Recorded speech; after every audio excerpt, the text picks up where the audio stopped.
Yo.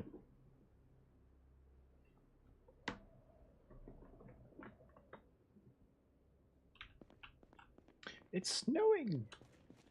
Sorry. But it is snowing.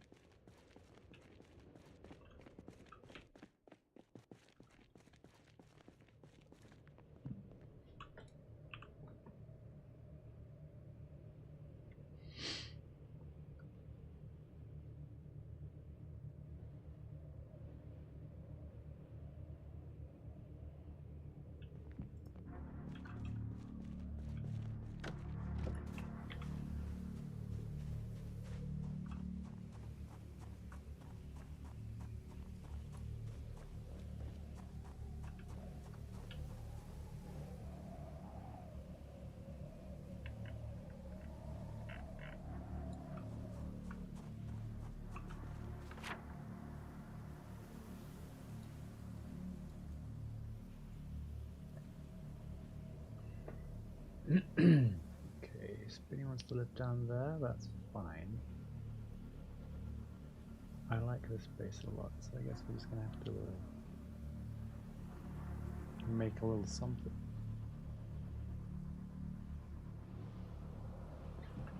I'm actually thinking like doing like a safety bridge, or even just here, bang, bang. That'll take forever, but it'll look pretty good.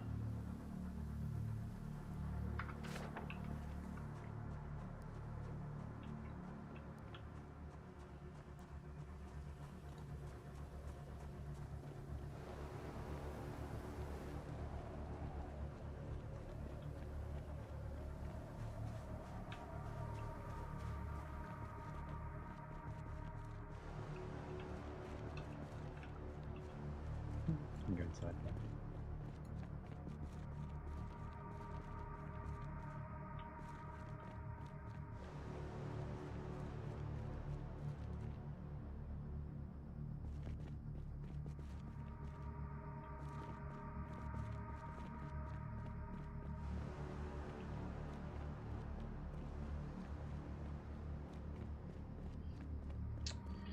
Just giving myself a couple ideas.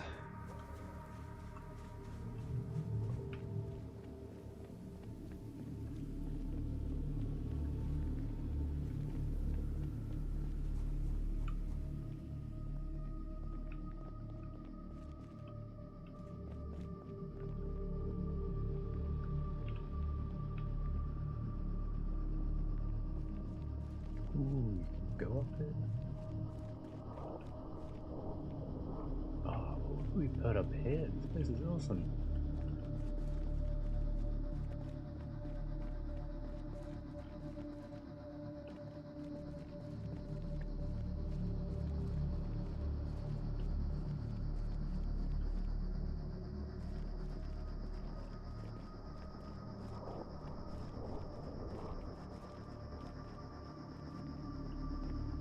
This would be a good little place.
And obviously living space there.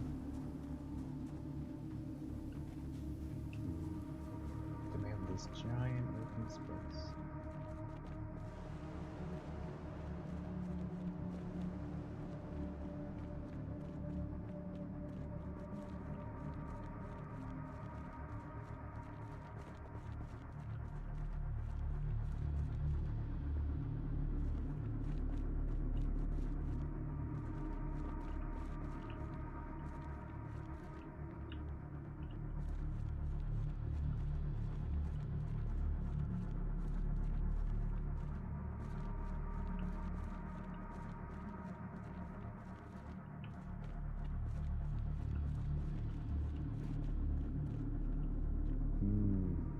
this place is cool up here.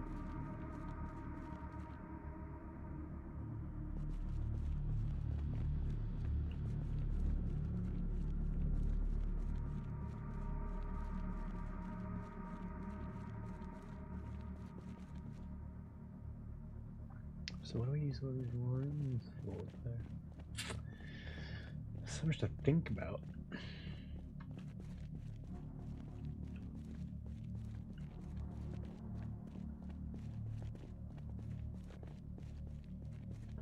Just trying to imagine it.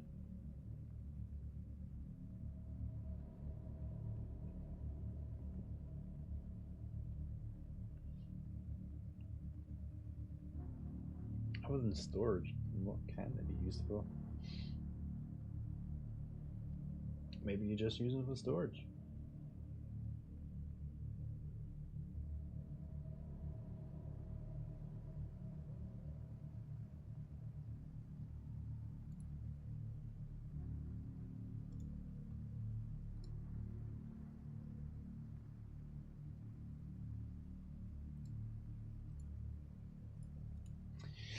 I suppose that's the strat, really.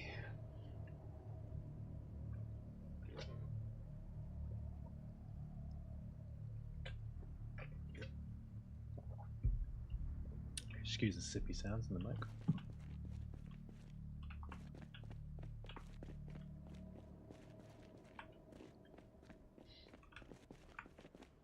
This thing's cool.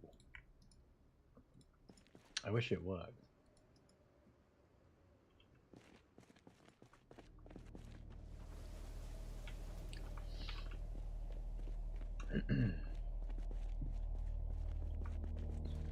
What to use these little rooms for? It must just be for storage, I guess. We could use them for storage.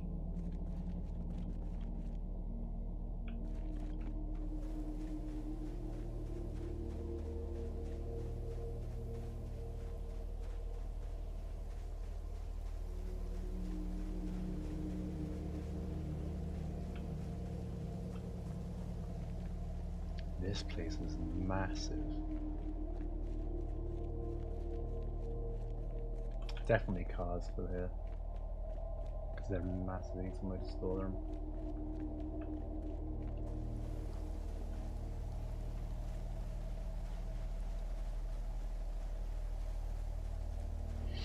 Which means all the construction-y stuff would go all the way over here.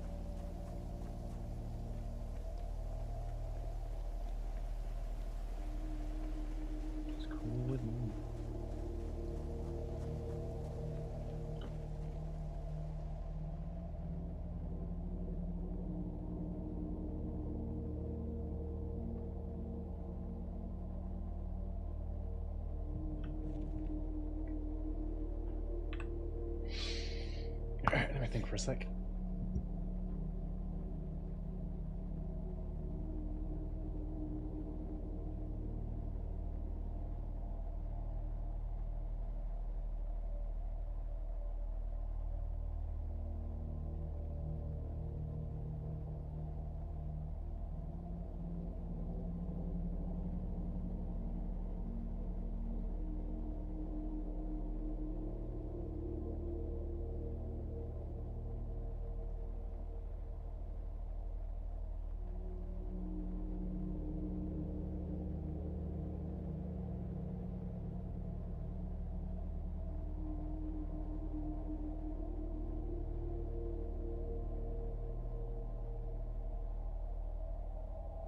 Alright, fuck it.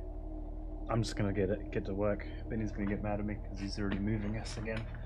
Moving our house for the third time. So, but I like this place too much. I'm not leaving it. Not yet. I mean, look at all this space with farms and stuff. There's no way we're leaving it just yet. If they end up leaving it, I'll live here.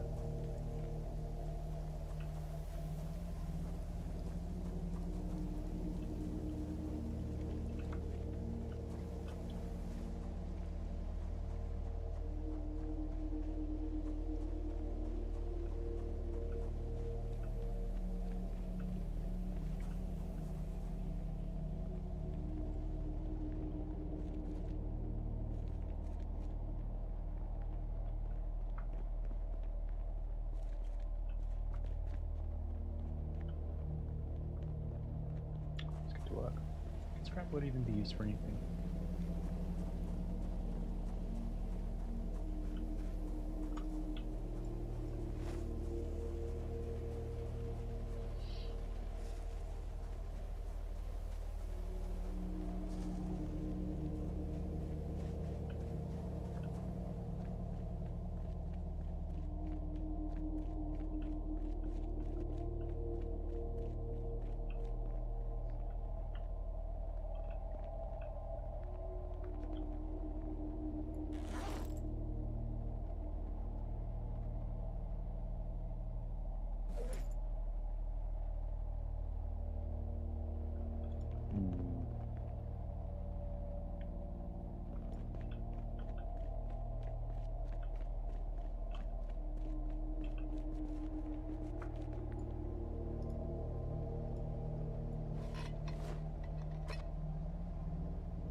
Oh my god, I'm so clean.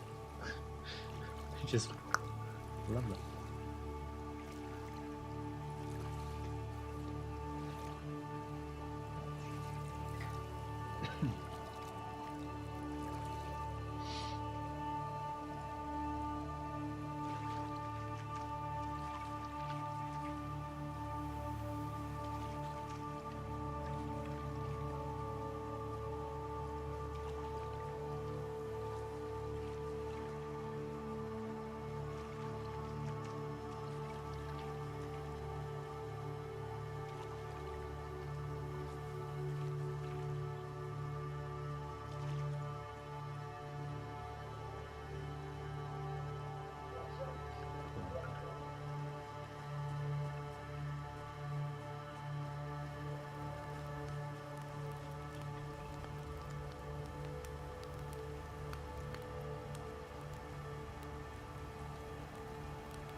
What is my weight? 77 and going down. Yes, I would love some fish. I'll come by and pick some up in a minute. I'm literally getting some gear together now as we speak. So, how much do you have? And can I take a lot? Thank you.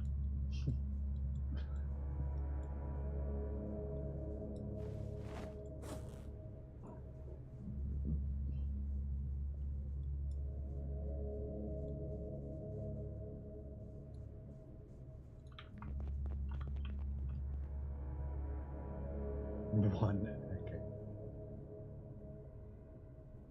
Well, I've just boiled up some water. If you want me to come bring some over on my way, let me know.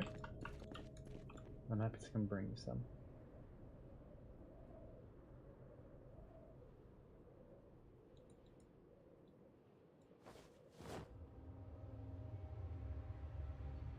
Oh no.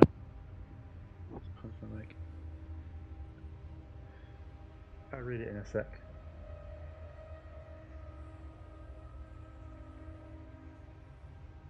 Nice.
Fishing 2. If I can find fishing 2, I'll bring you fishing 2. Do you want any other books while I'm here? Isn't fishing in a purple book? Yes, it is. Okay. There's 5. We don't have it. Wait. We do have it. Haha. Do we have 3?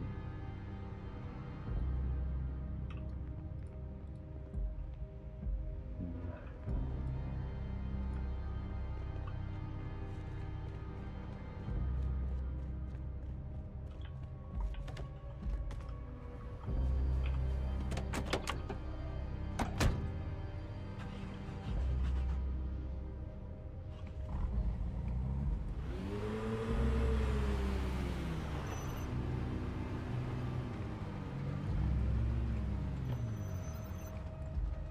Let's check something.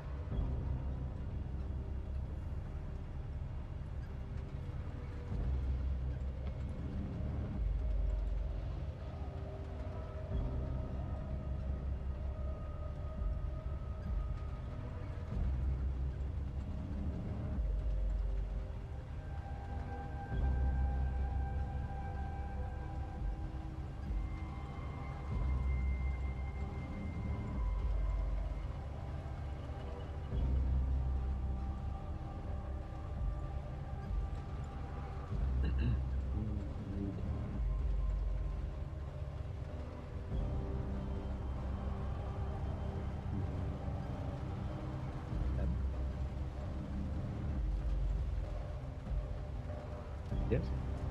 Yes. There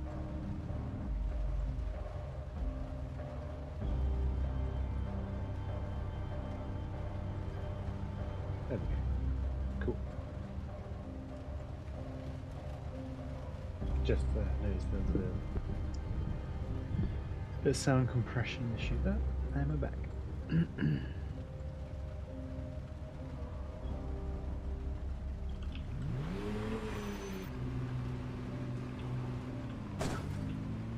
looks like I still need to adjust it a little bit.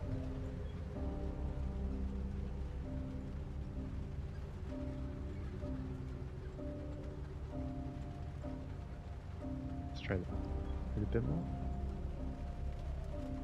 That? Yeah, fuck it.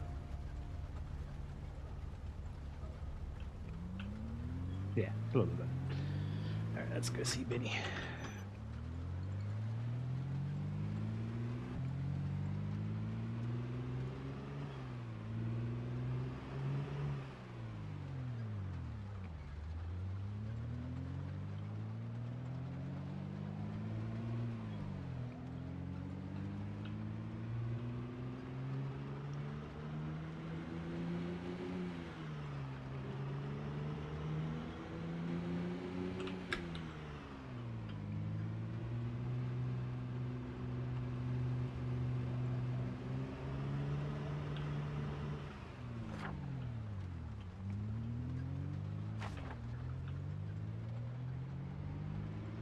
Okay, I'll be careful with your car. Kinda good I can use your car as a landmark.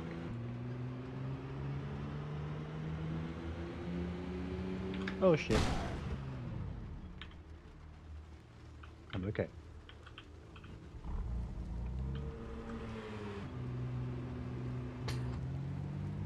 I wasn't looking where I was going.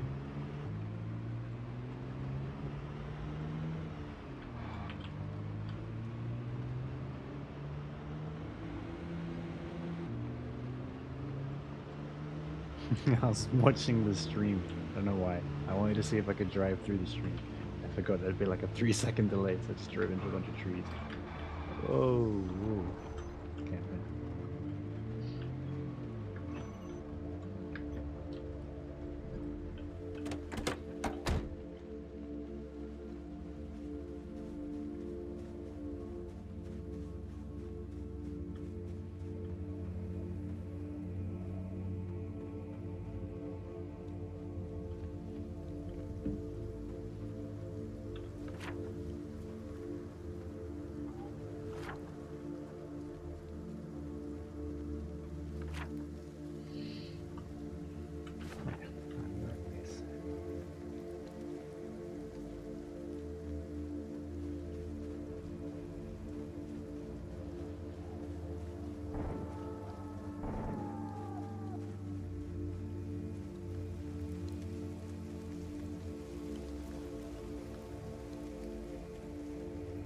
Oh, Benny.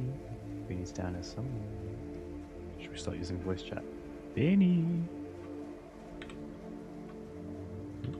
My voice chat's not working at the moment. That's fine. We'll fix that in a minute. Benny! If I were Benny, where would I be? Oh, I see walls.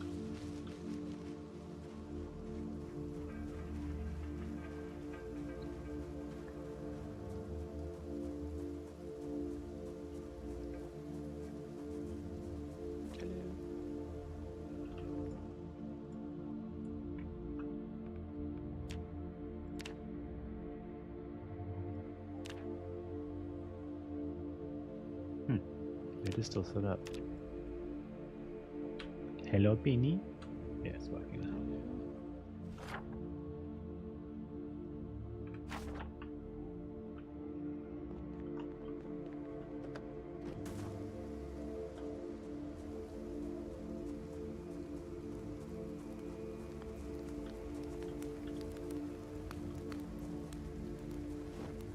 Come here.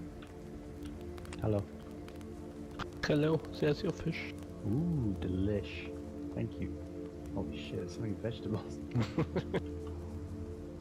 Oh, how many of these can I take? Yes. Oh my god, I'm taking them all. Wait, these are huge. What the fuck? They're massive. Yes. I was not expecting that. Okay, thank you. There's fishing volume 2. Thank you. Holy shit, they're actually huge. I can't even carry these.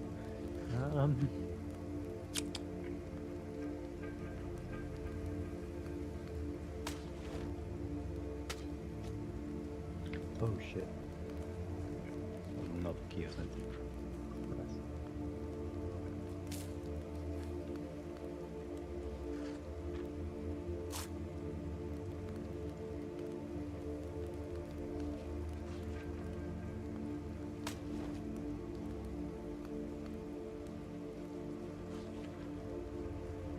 There we go.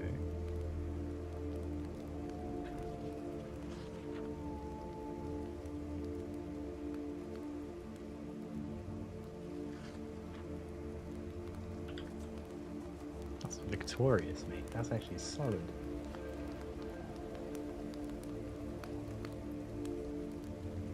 One fillet. Fillet? One fish fillet, one fish fillet. And I'm sold. There's a rotten biscuit here. 4 of them, in fact. Lucky day.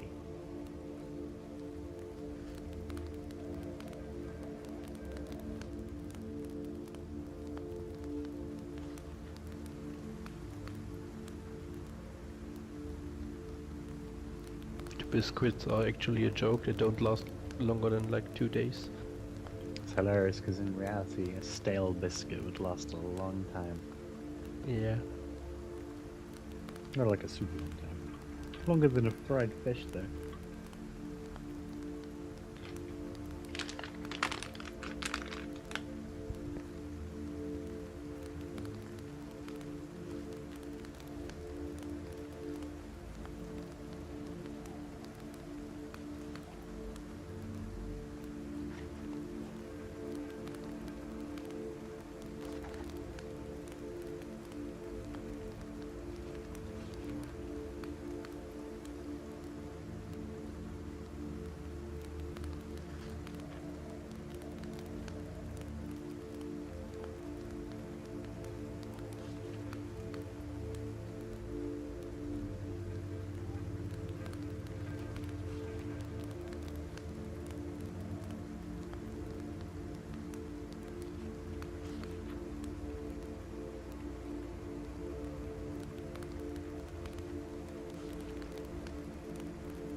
Hello there, Harold.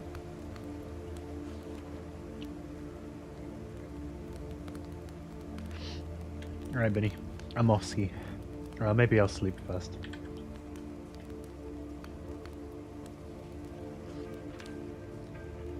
Yes. But then I'm gonna leave you be.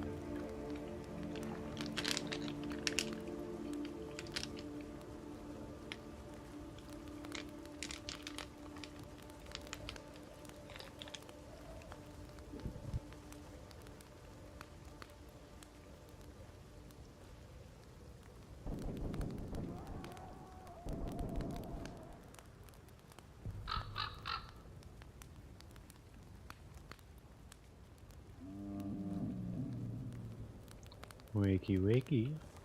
It's snowing.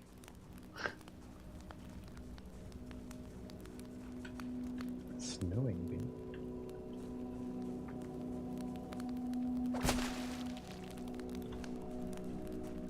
Catch you later. Bye. Amsterbatik. Alright, back to the solo ventures. I love how I named the stream Helping Binny, and all I did was deliver him a single book. And in return, he gave me 4 kilogram fishes. That, my friends, is a worthy trade. Look at the size of these things.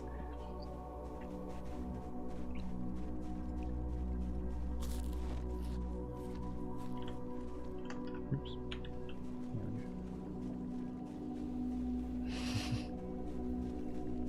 Man's drinking half a kilo Daddy's brown salt.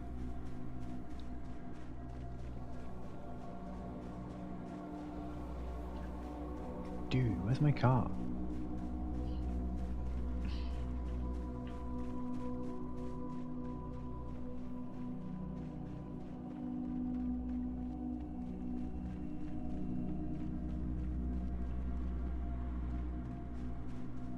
Yeah, we do actually have some creepy. His bed sores.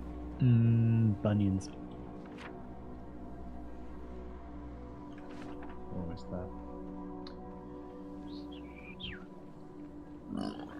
Oh, excuse me. Now, we're about to have 2 bases because Vinny wants us to move, which is fine. It would be nice to live by the water, and the idea of building a base from scratch by the shoreline is quite nice. However, I'm still very much going to continue with the plans for the original base, just because I like it and I think it's really cool. And now that I know how to secure it completely, so zombies don't spawn, I think it's worth having a cool little loot spot.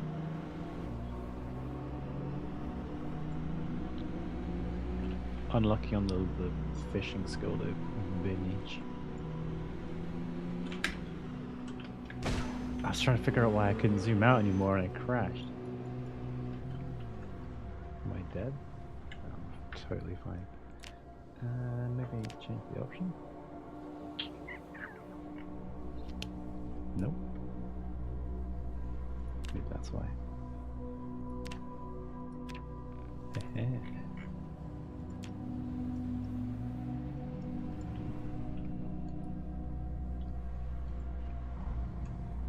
Put fish in a grinder meat. This shit is meant for me. Okay, auto pan in cars is a little bit weird actually.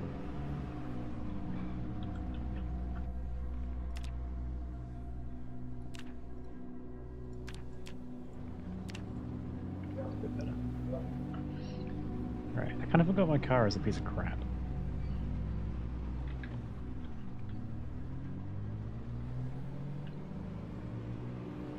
But it is my GTA 3 crazy taxi, so keep them. Because if I see the Cuban taxi's in, the zebra.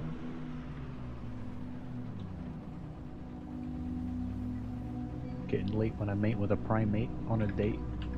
Whee! That's how we turn. Yeah, okay, all of our cars are a piece of crap, but that's fine.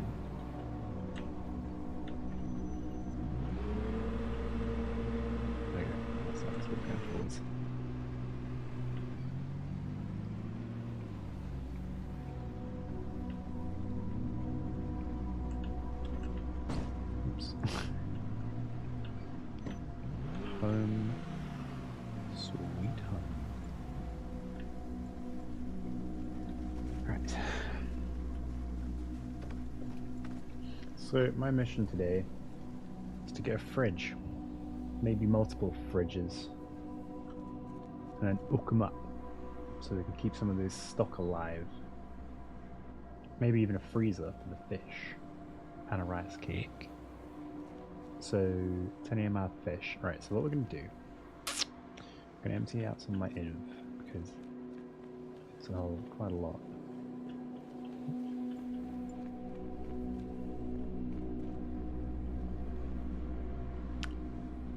Rice and a fish cake. I actually really like fish cake. Codfish shakes. Fish shakes.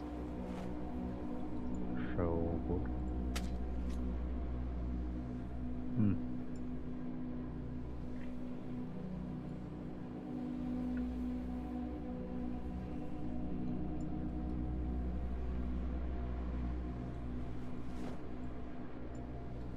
You know what? Let's take more.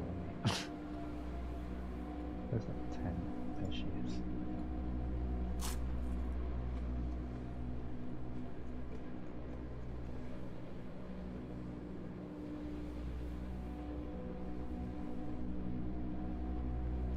Fish fingers. Oh my god, fish fingers, dude. Bird's eye fish fingers are so tasty. Get those in a toasted bap. Oh my lord. It's been maybe a decade for me. Fish is fantastic.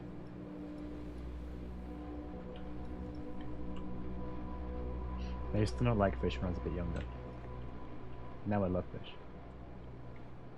Hasenkopf is vegetarian. Do you eat fish? Do you eat fish, Benny? Genuine question. I'm not trolling. Is this food eaten? No, it's not.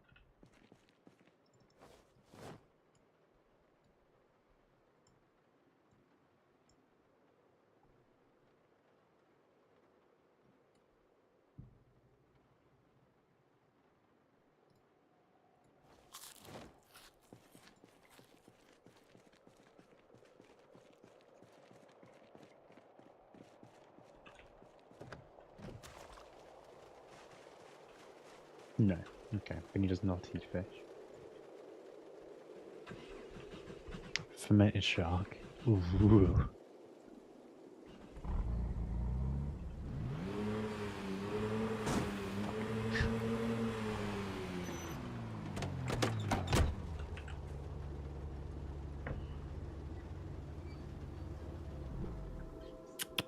My engine's battered. To be fair, I should probably be taking the truck anyway.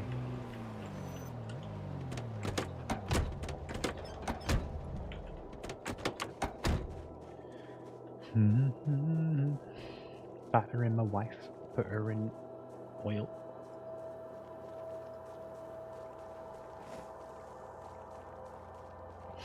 Cannibals, we are terminus after all.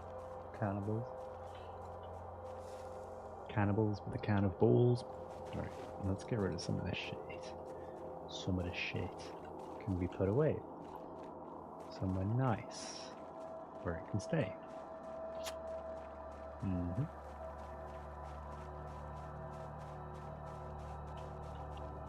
Screws.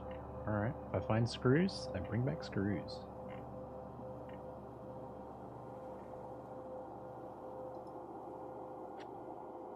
I don't want to dump these on the ground, but I need to put them somewhere. We're dumping them on the ground.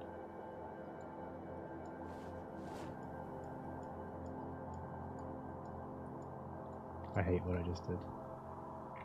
Dump that on the ground as well.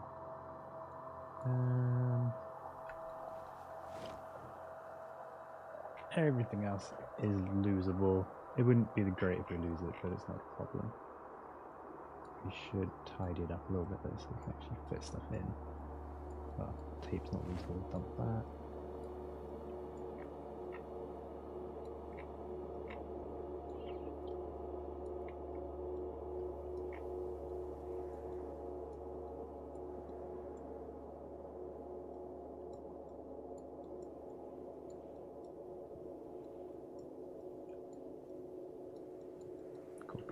What is that? What do you want me to get? Screws. Oh, engine parts. Okay. Go to screw fix. Got it. Engine parts on the ground. Here's some pretty haunting music. What would like to hear there?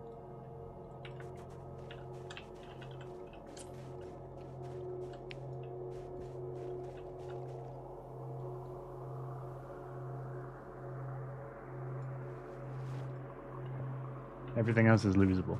I have absolutely no intention of losing these. Anything in here. But just in case. There's some spooky Harold tunes on. You wanna come with me? Sure. Do you just want me to drop you off somewhere or what? Because I'm not in the Discord, I'm not in Discord today, I'm just doing some solo streamers. But I can definitely pick you up and take you somewhere, 100%. Do a little bit of looting together. Take you home as well if you need me to. Soda stream. Make soda stream gravy. Making cheese chips and donut. Yeah, I will loot some stuff. I'm mostly just going for like furniture and stuff though.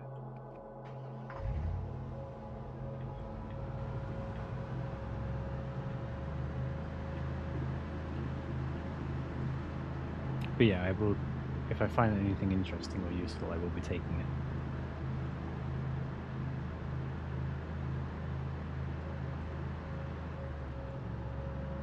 Donna's cab.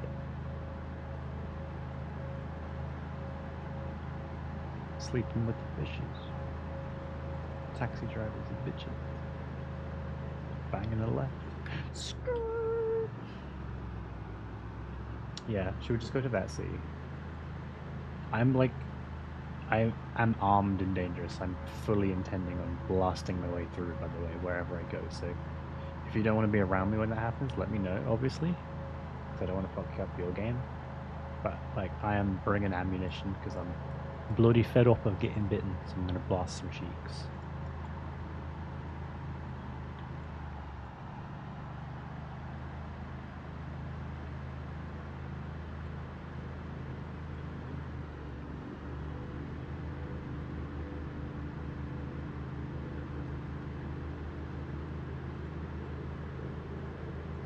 Do you think this thing has a goofy horn? Nah, it's got a default one. Shame.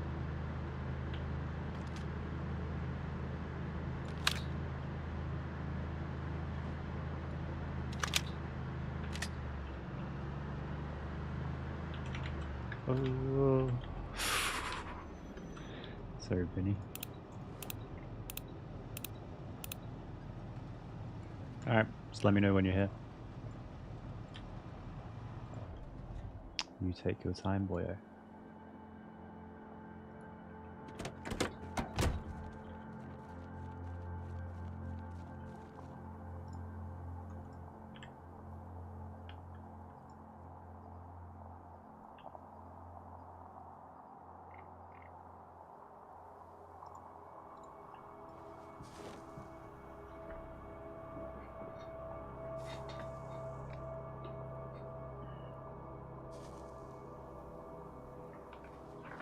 Turn my lights on.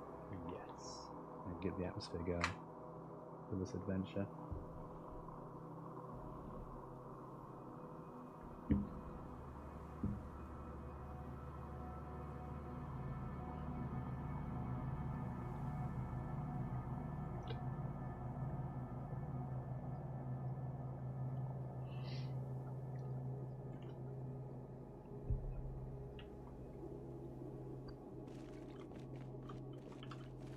There's a mod I really want to add, but it will disturb people's games, so I don't think I will add it. I'm not taking any of your stuff, by the way. I'm just curious what's actually in here. Didn't realize. I also didn't expect it to just be loaded like a truck. Sorry. Anyway, yeah, there's a mod I want. I'm not going to add it because I don't know if it's toggleable, but it's what is it called? I can't quite remember the name of it. Basically, it auto hides all of the HUD options so that when you mouse over them, that's when they pop up. Because I like having no HUD. I think it's really immersive. So, but I don't know if you can toggle that. So people that just want like this view with everything will get pissed off if they can't do it. So I thought I may as well leave it vanilla. Because at the moment I toggle my HUD, but then I don't get to mouse over and see stuff. It's kind of, yeah, we'll see. Hello, Beanie. I think it is mostly a house. I don't think the Hello. I don't think the excuse me, thread and stuff is mine though. How do we get there, sir? Just follow the road. Roger that.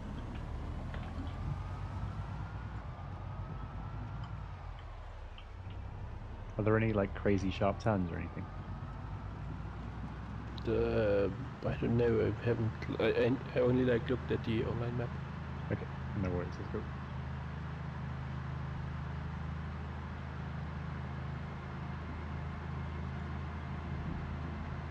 Let that music play.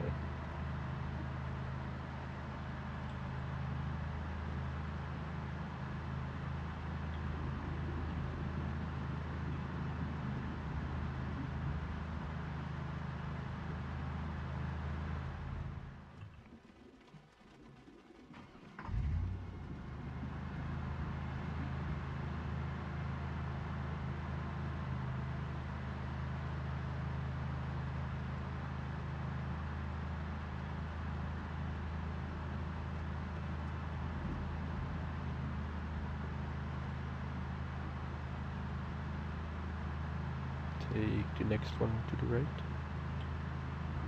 moisture.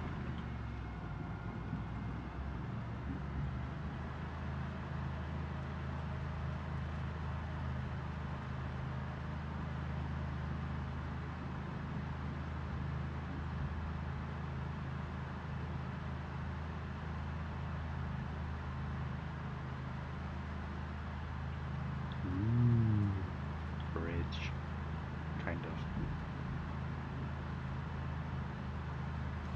Soviet bridge. Only open from 10 a.m. to 11 a.m. Yes. And you are not allowed to use cars. Yeah.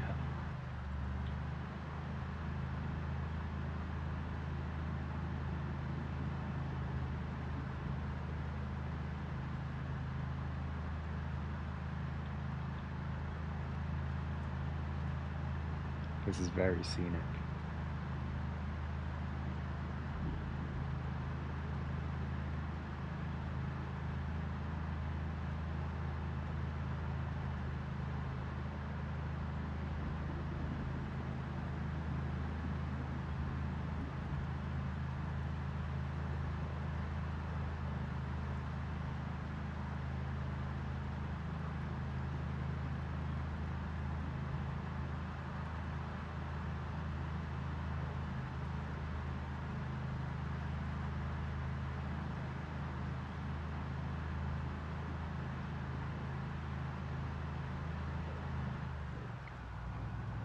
That's the sign.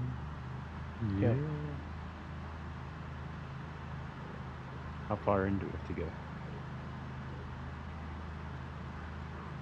I have checked. Like this is like the suburb region, and there's like a city region, but like a city area, but it's on the other side of the river. Okay.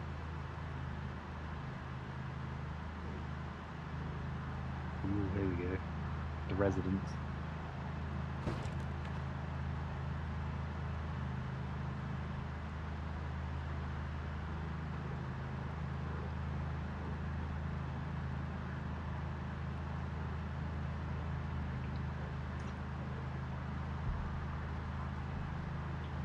Here we are. Shall we get ready to get out? Yeah. Okay, I guess I'll stop just up here.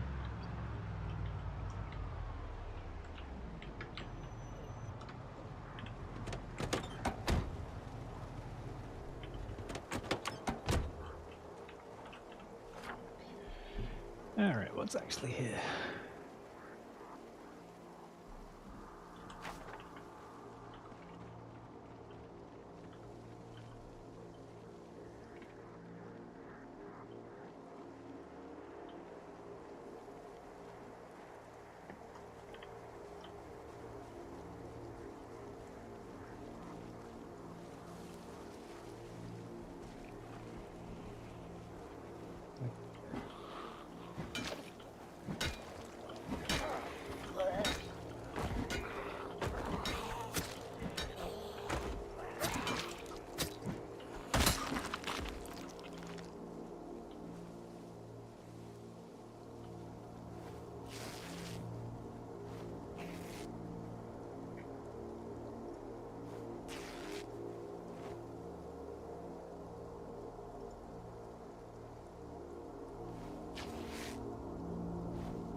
Got some cigarettes.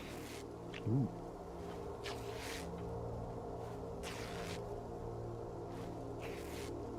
Is everything okay, comrade? Yes, but I need the clothes and thread for like tailoring. Oh, okay. So I'm ripping apart all the clothes.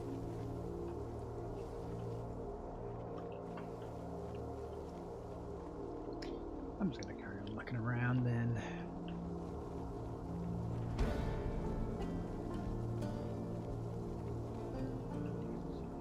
Okay.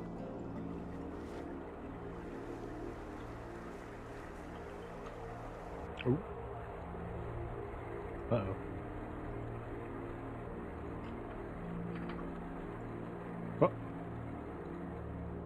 crashed the menu.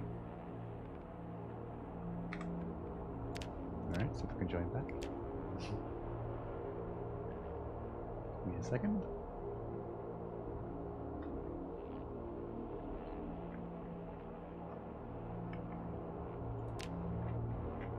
Oh no. Oh, I had a mod update. It's kind of funny.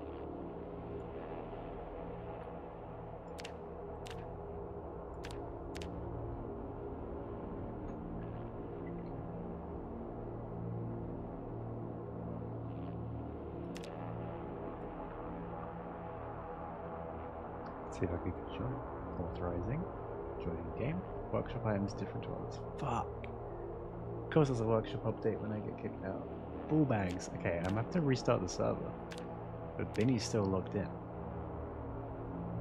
Is that okay, Benny? Am I okay to do that, or am I gonna mess you up?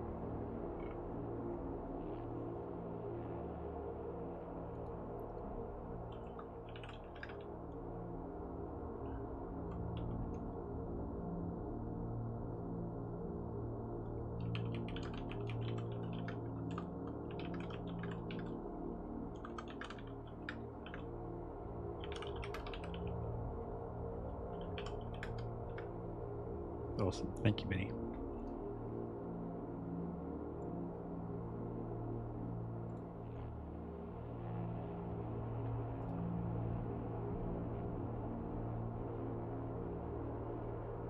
Found a bunch of buildings, pressed E on the fence, and it faded me out, put me in the main menu. And then there was a workshop update for the traders mod, which we're not even using at the moment, which is hilarious. Other than money, which is good fuel for fires. Yeah, no, it's cool. You can take your time and kill zombies. That's more than me. Gotta do what you gotta do, chief. Cool. Right, now it's time back up. All right, we can take like a 2-minute break. That's fine. I'm gonna get a donut, mate. I'm gonna get my mic and eat a little. This is some groovy music, and by groovy music, I mean this scary thing. Traders. No, you make shops. You make your own shops, and then if someone buys something at your shop, then you get money. And then if someone sells something to your shop, then the money in the deposit goes to them at like a reduced rate. It's really clever. It's like Fallout or any Bethesda games trading basically, but we are the NPCs. And you can make shops that no one gets money, but there's an infinite pool, so if you have like a resource that everyone needs all the time and we're sick of going out to go look for it, like ammo for example, you can sell it at a trader and say every day at midnight they get a restock and you can buy more ammo. For just as an example. You do all sorts of other shit. That's how it works, but if you were to set up your own store, then you could say sell fish. You could sell the food that you're getting. Like your market, you can make a market from the food that you're fishing, right? And the cooking and making all the stews, and then we can come over, go to the trade post, buy it off of you with money, and you then, yeah. Well, it's not useless for a 5-person server. It's useless for a 5-person server where we all share our stuff.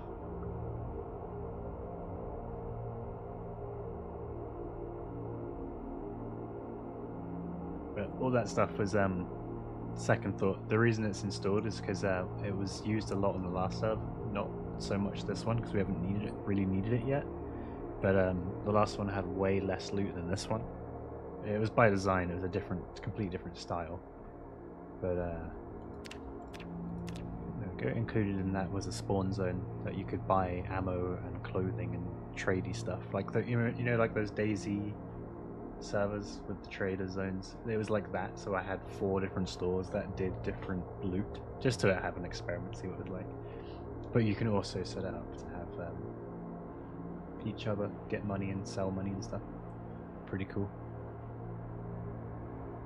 But yeah, for a small server and a small server where everyone shares, it's not really worth getting into. Maybe we'll do it for lore-friendly stuff or something. But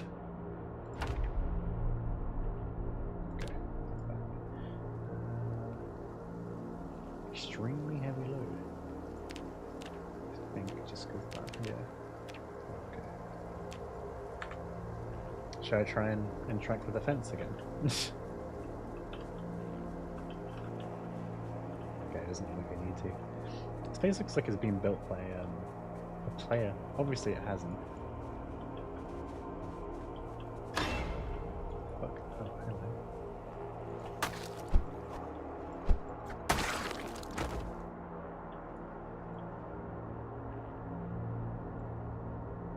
You need scrap metal arrangement parts. Take that in on the generator.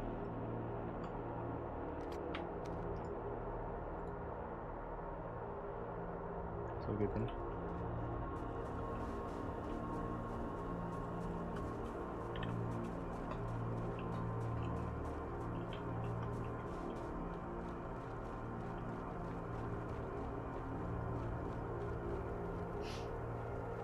Almost loading you. Look at us.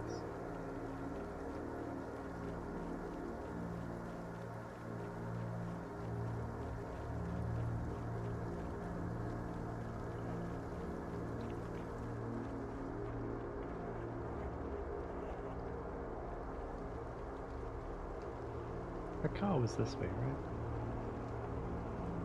Yeah.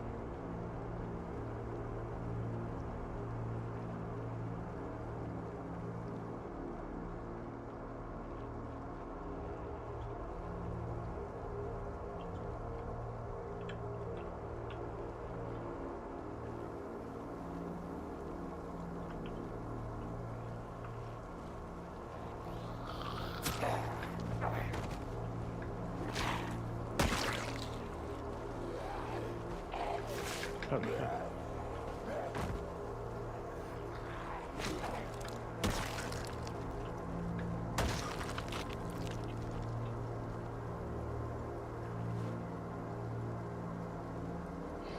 Could have been worse.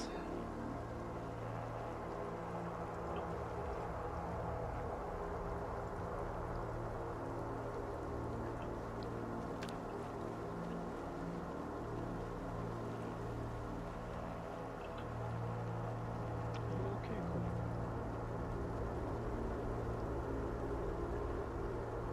Did you get bit? Nah, I got lacerated a bit. Are you sure about that? Yes.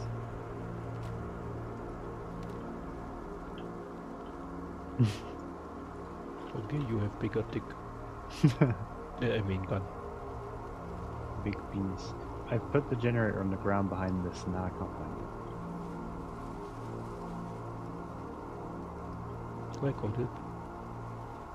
We can't put it in there, so we're gonna put it nearby. Of course you can. Why can't we?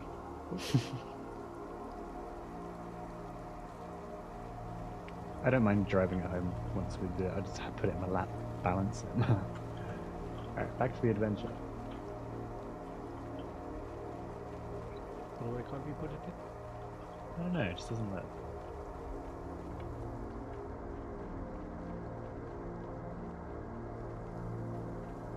Maybe it's because it's the old model. Maybe. That was dangerous. Have you checked this info?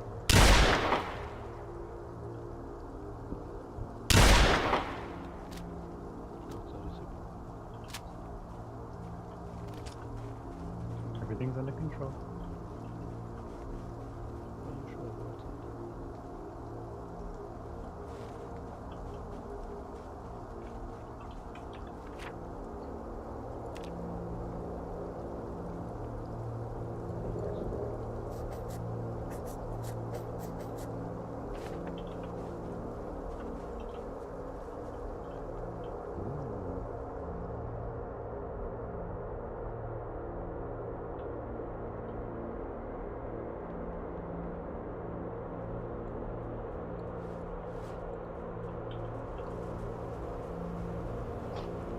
Fish birds got really big.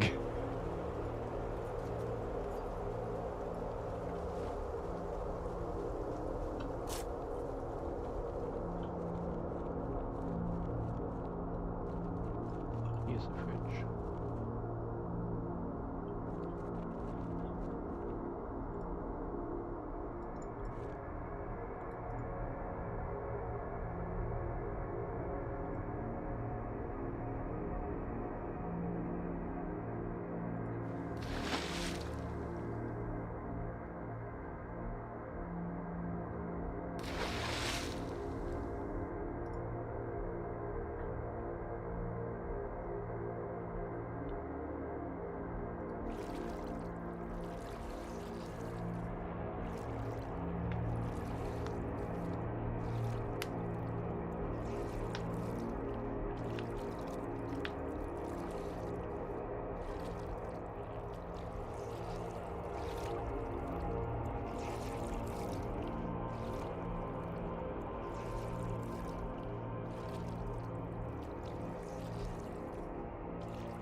sounds like an opportunity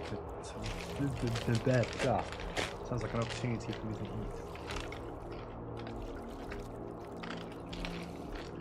The donut, the aforementioned donut.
Uh-oh.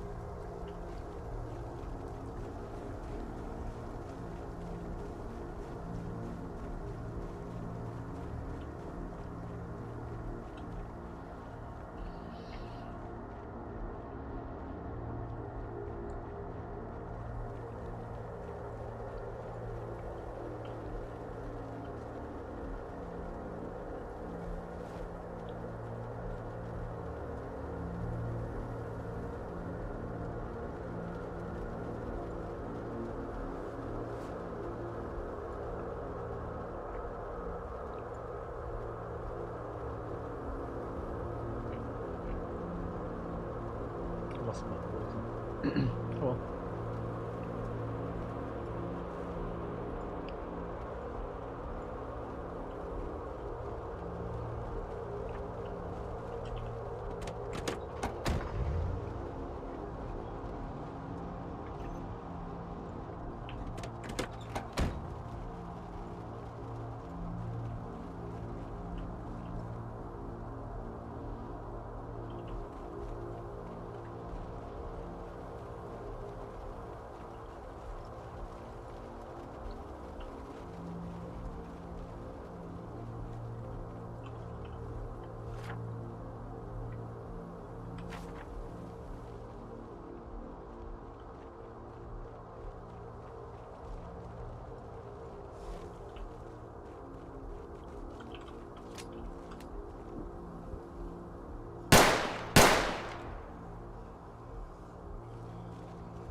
This is probably where Benny found the fridge.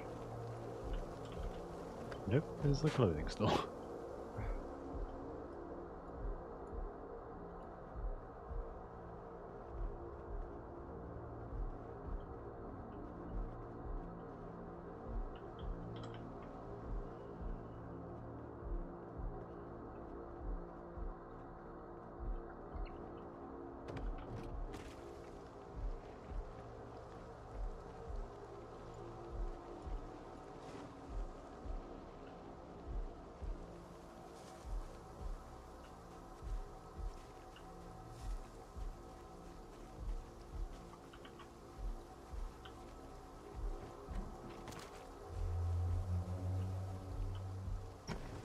Hello.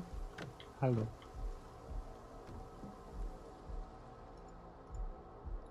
Are you to the police station? You loot Where it? some, yeah, some magazines for pistols. Ooh. It's actually pretty good.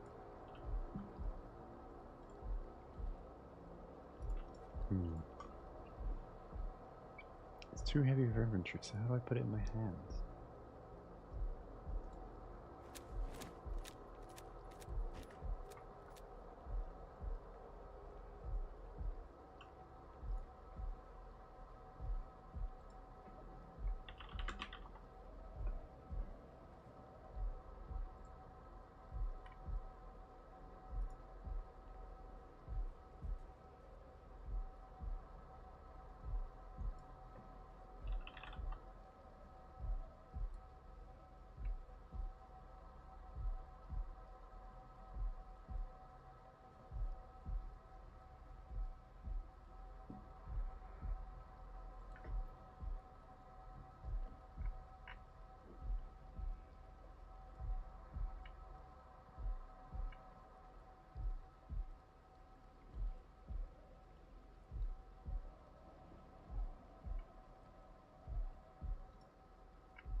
Maybe it's just because I have too much on me.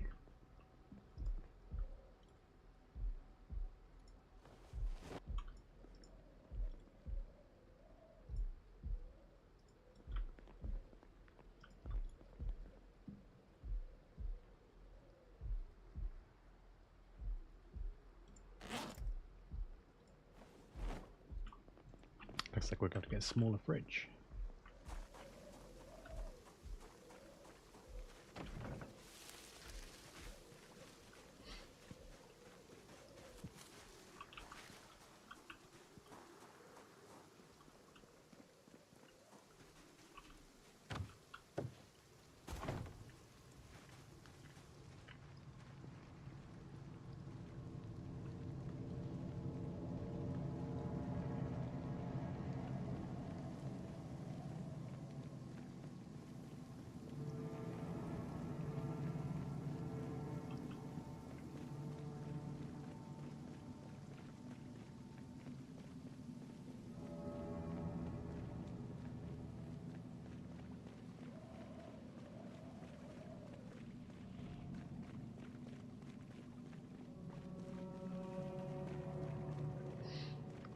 It's not much more here, to be honest, that I've seen.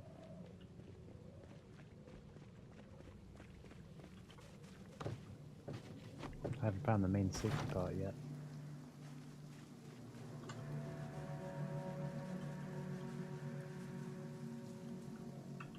Yes, that's where it was before. Good.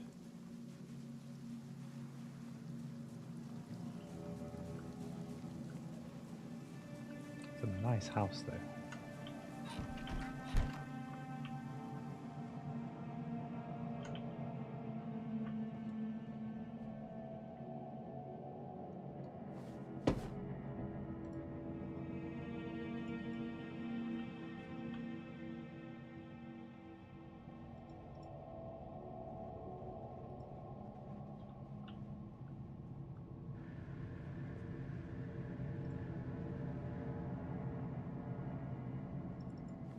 Ooh.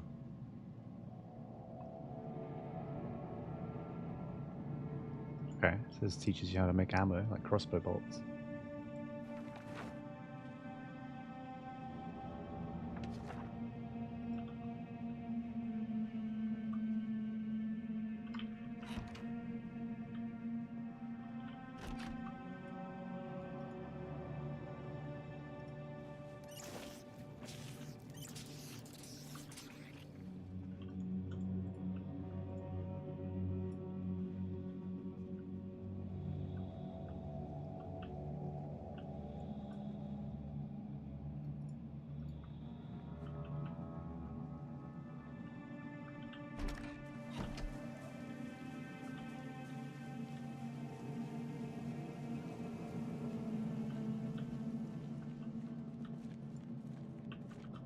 Nothing of use.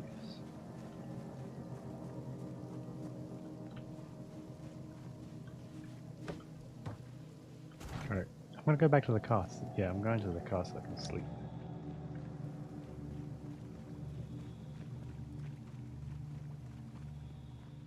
Hello there, Mr. Luke the Nuke.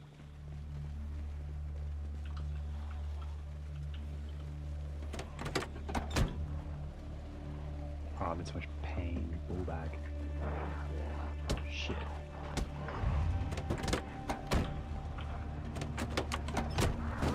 Get brained on. Dumbass.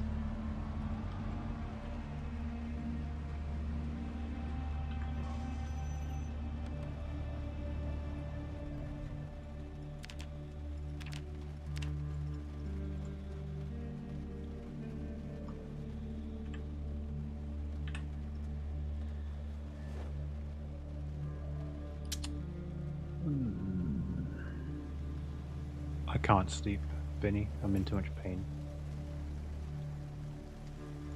Sorry.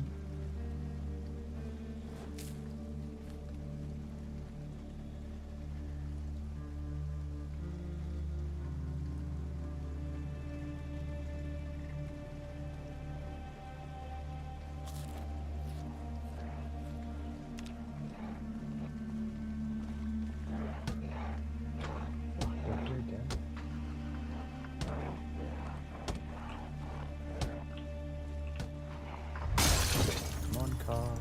That was close.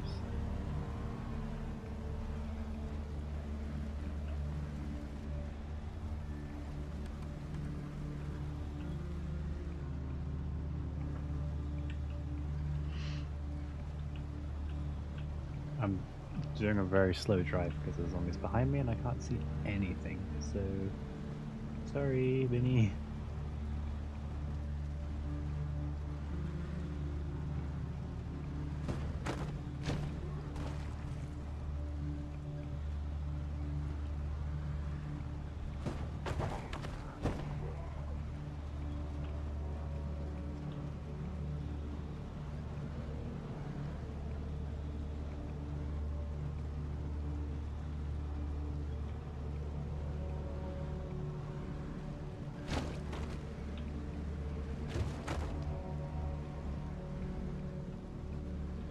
Yeah, I think flashlights would have been a good idea.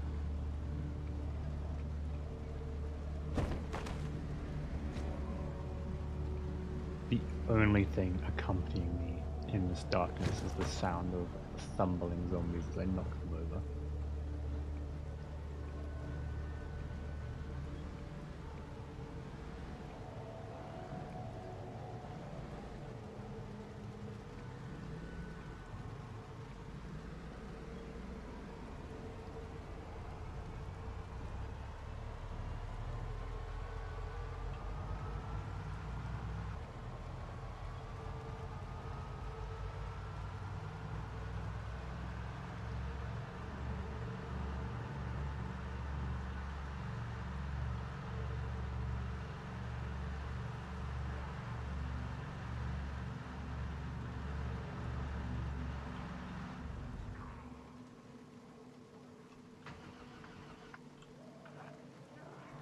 Come on. Not now. Hello, vehicle. Can we get a move on, please, vehicle? Shit. Car's just dead and is not even attempting to start.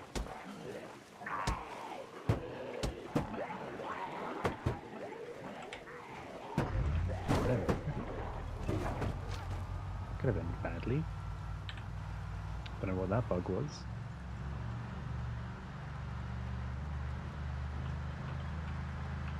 I'm almost dead and I can't see anything.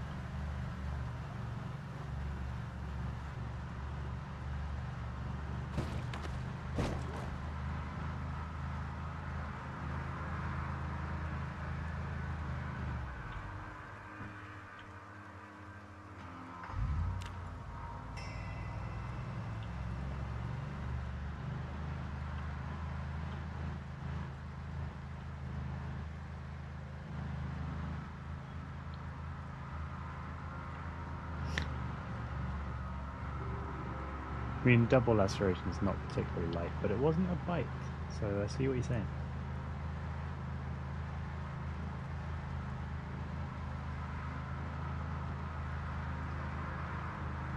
I'm quite well armoured as well, to be fair, but still. Quite lucky.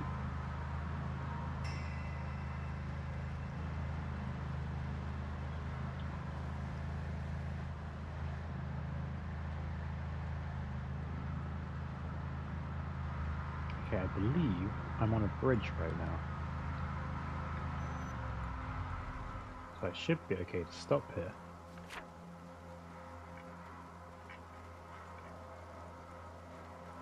Yes, I am. Right, I'm gonna back up.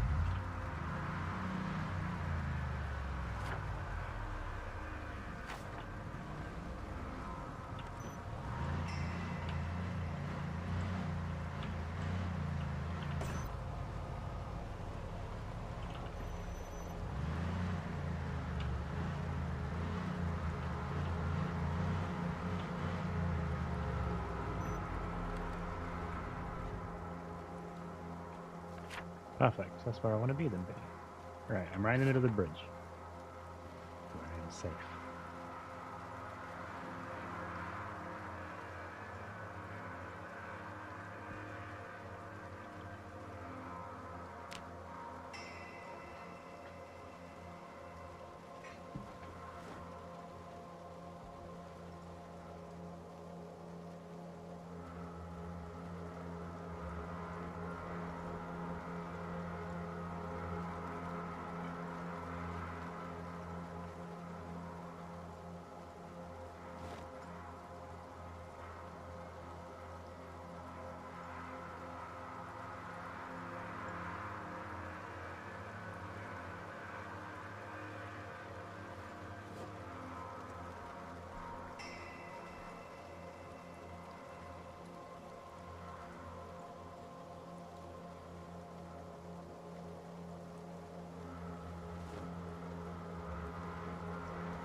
Nice.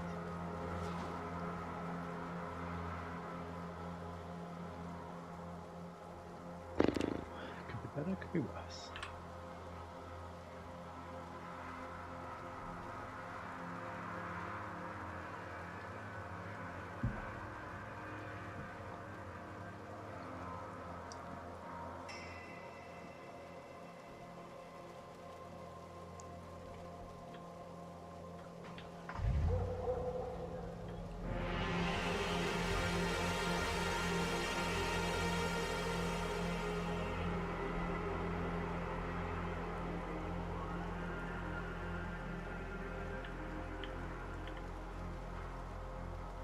The night is very dark and full of a lot of terror. I couldn't agree more.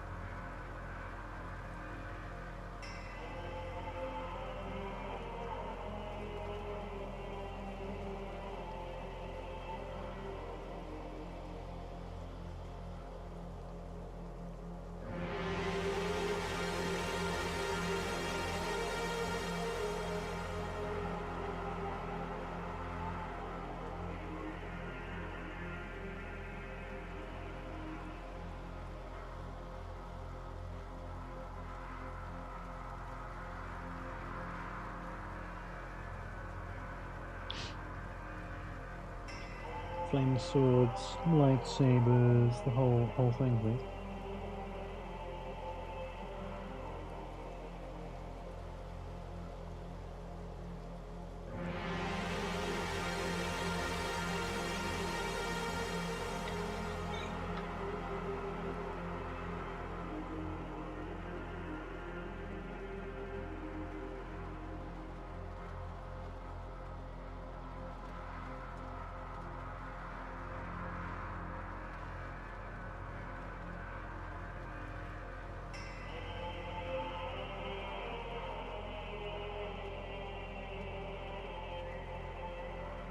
What in the Halo intro is this?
Yeah, you could actually. That's not a bad idea.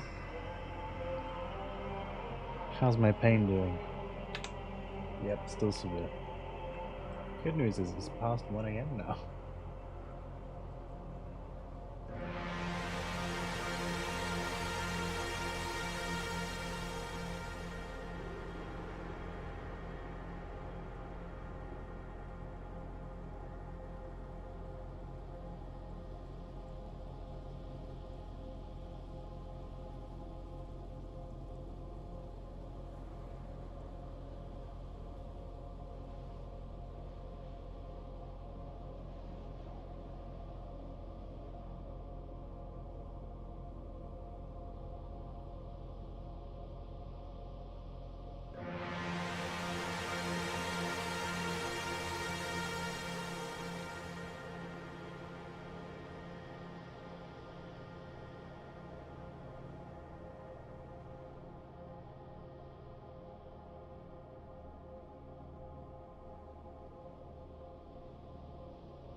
Guys, poor fella's vision is really getting fucked up with now. Oh, my light is out. Oh, you poor guy. There might be one in the car though.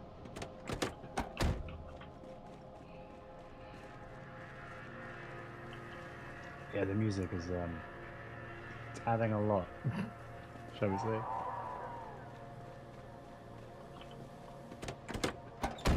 And my light is out.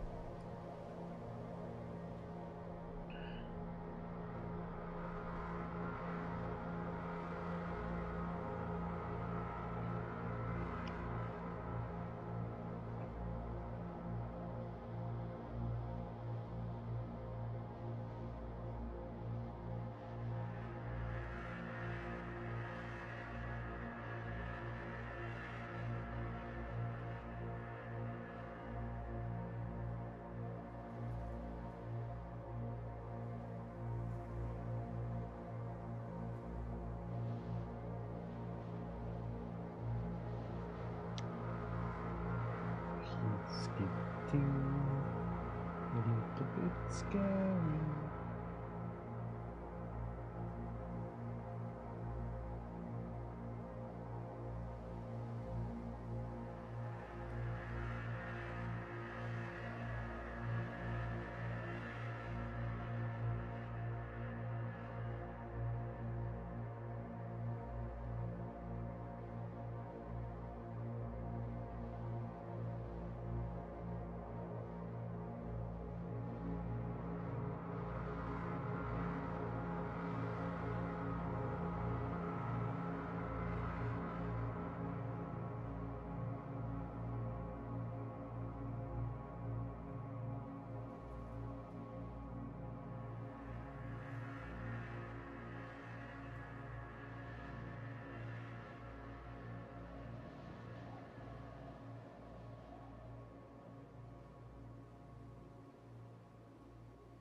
It looks like my stream's frozen, but it hasn't. It's just nothing happening.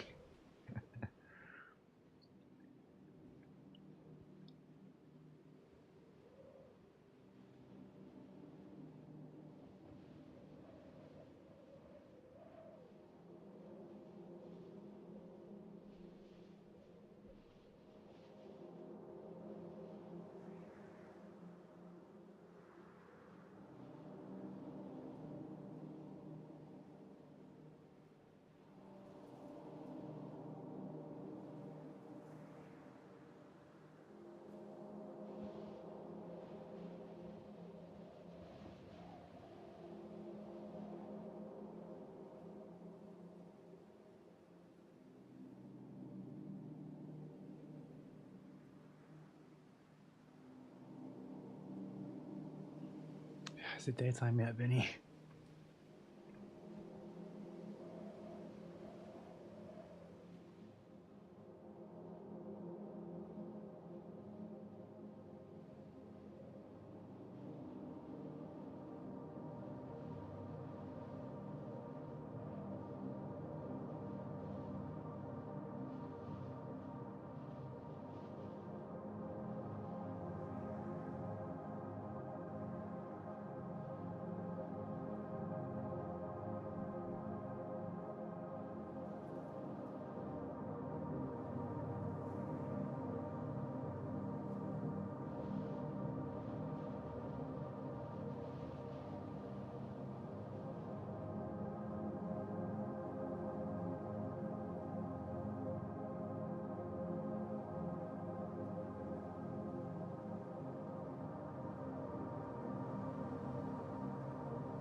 you're scared, mate.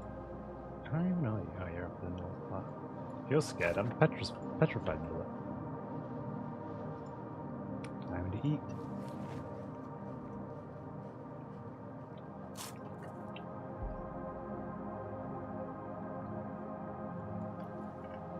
Still in pain.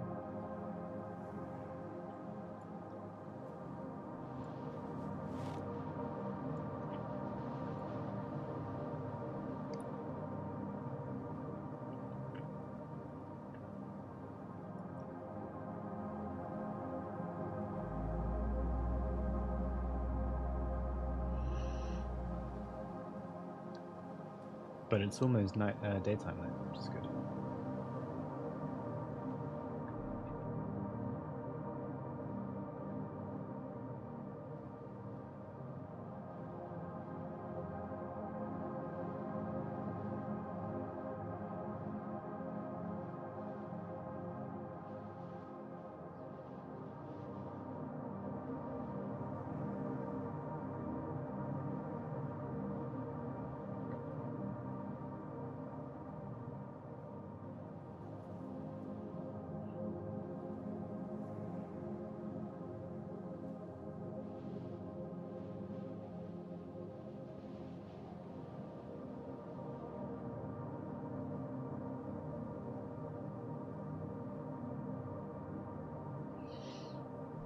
We're almost there, it's almost daytime.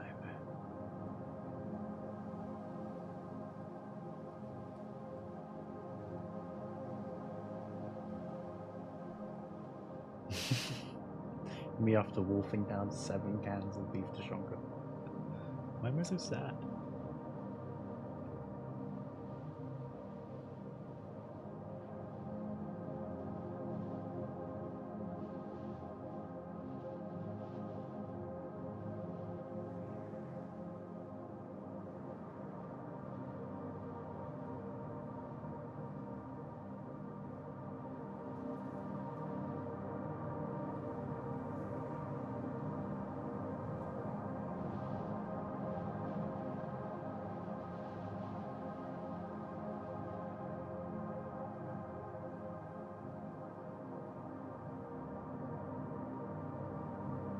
Oh, I can see a foot in front of me. Nice. Good start.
Are we ready to continue exploring?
Alright, look, now it's bright.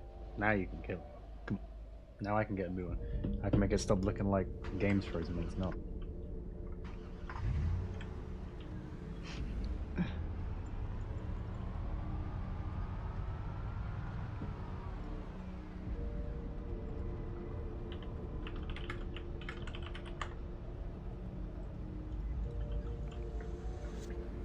That time I actually was all tapped out. Anyway.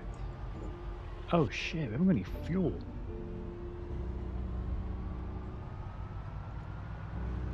We'll probably be fine.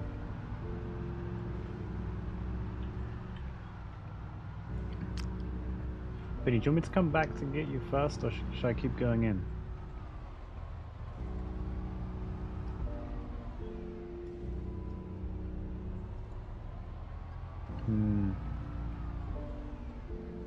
Might turn around for you, Benny.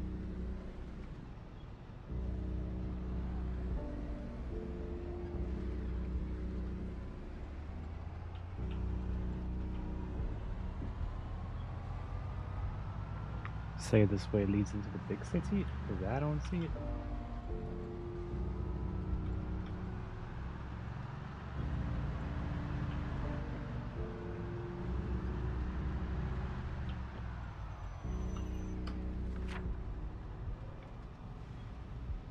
Oh, it does. Right, I'm guessing that's the big city there.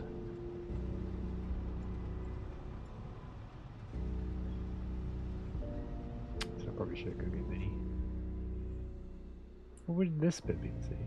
Is it like coastal or what?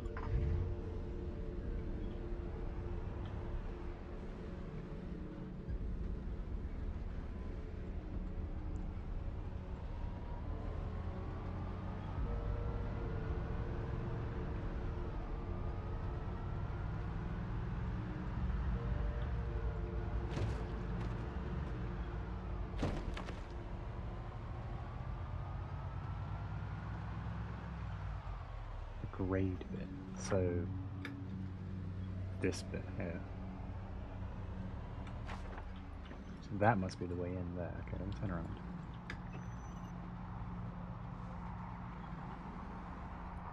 Calculating route.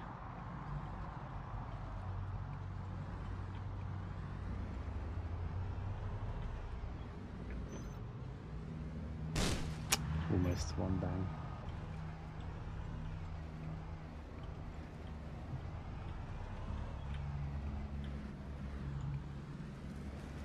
Oh, the weather's long we just crawled out of that tree.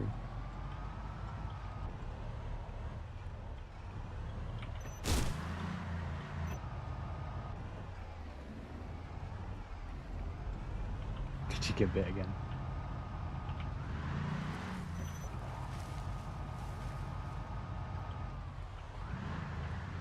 Okay, I may have messed up a little spot there.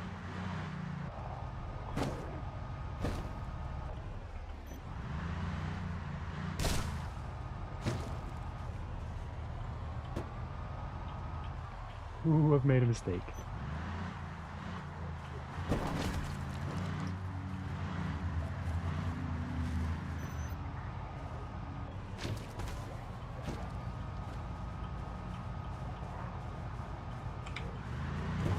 Nice. It's hairy. It's hairy. But we're good.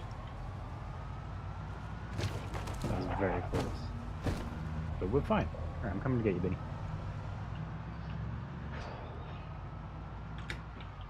Oh, I'm gonna go through the city. What's our fuel like? Ooh, maybe I shouldn't. Maybe I shouldn't. I'm gonna do it anyway. It's the quickest way to you.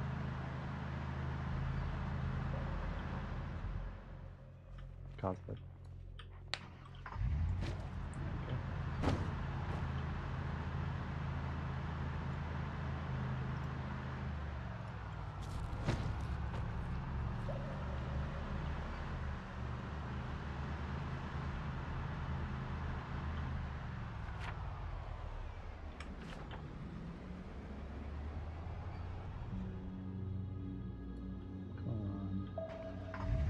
Come on, Big Brown. way to keep us safe.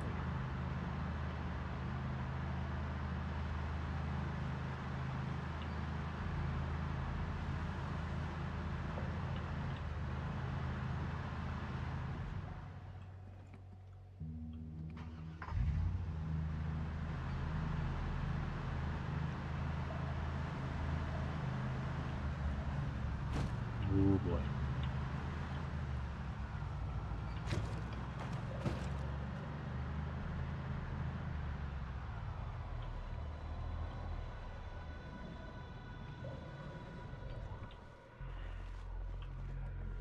Okay, the car is dead right now. There we go.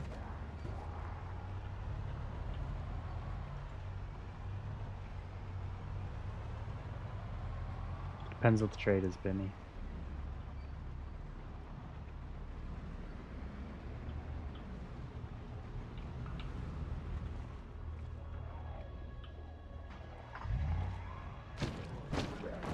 A hand for a groin.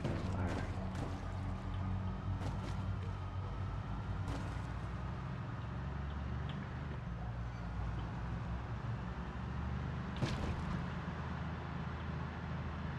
Jesus, the city is crazy. I'm surprised I haven't seen you yet.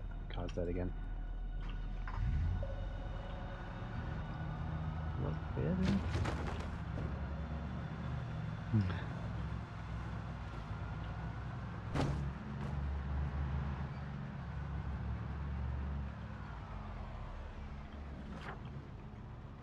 Okay, got it.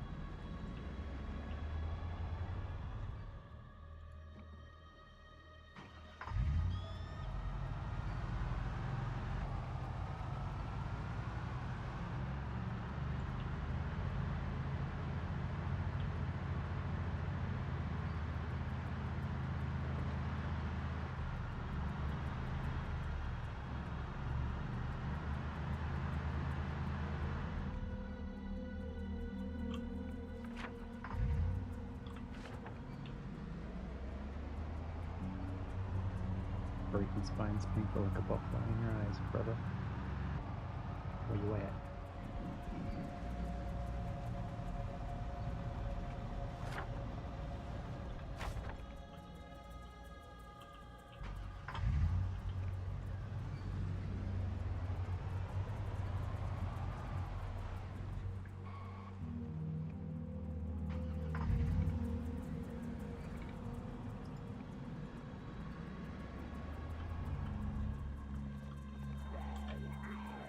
Ooh, that's not good.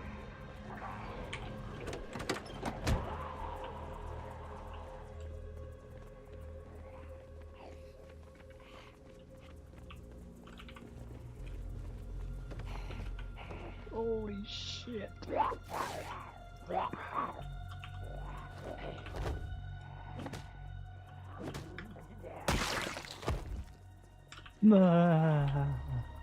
Okay.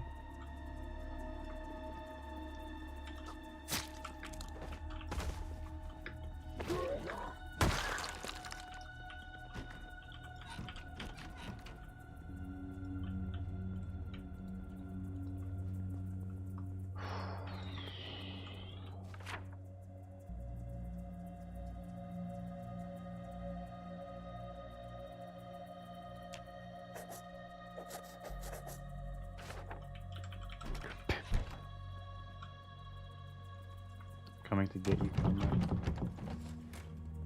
I don't know how you're so biteable. Luke was also quite biteable. Me, Gwen, and Dylan seem to get scratched a lot. How do I get out of this house?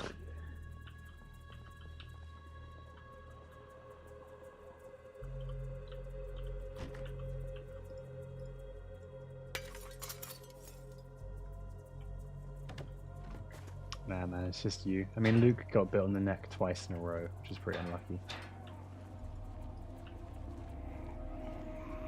Gwen's still on her first character. So is Dylan, but he hasn't played as much, obviously.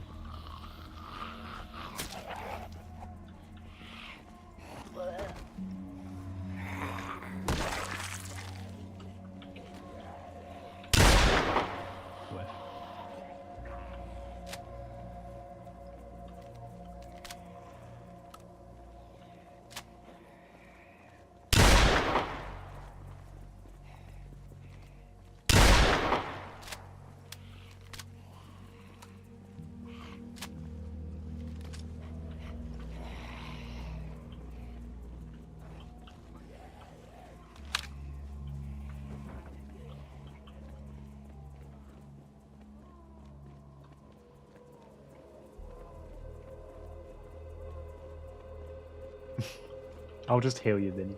But you need to be more careful because honestly, I don't know how you get killed so often. I know you say no one else ever plays, but they genuinely do. I can see the logs. But you seem to be very tasty.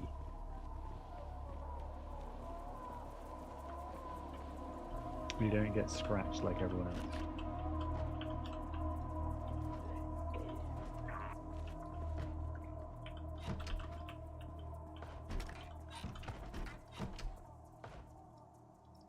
Sewing kit. Soap. It's a double win.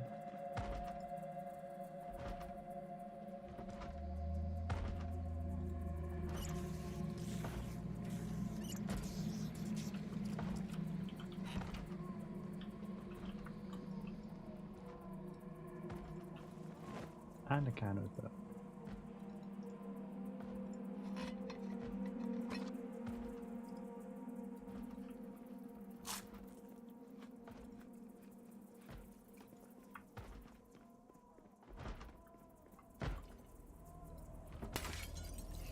Just keep swimming, just keep swimming, swim, swim, swim. Where are you anyway? I thought I was next to you, but I'm not.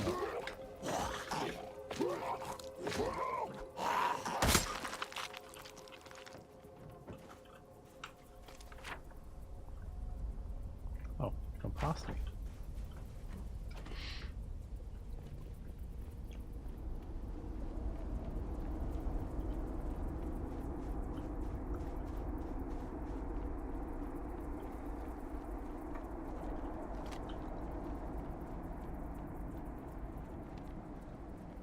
I don't know which house it is. I'm guessing it's this one.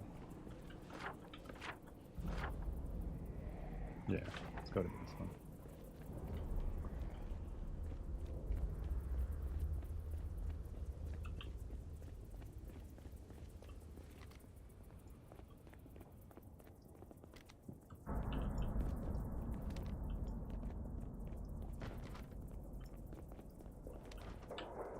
It's not this one.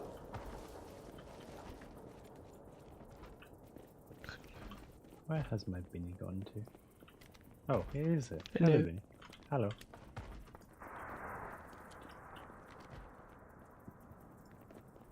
I'm pretty messed up. It's all good. You will live.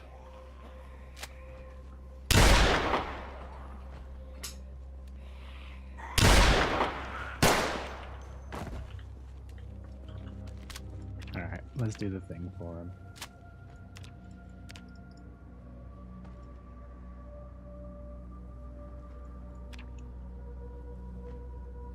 So, what was it? That one was bitten?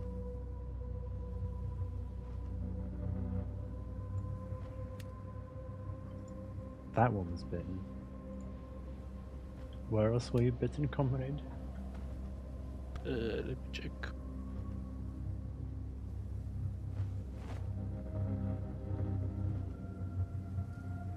I think that was it. Thank you very much. No problemo.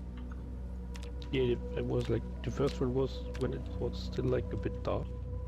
I think this one was a single one sneaking up on me. And the second one was upstairs when I was writing something in chat.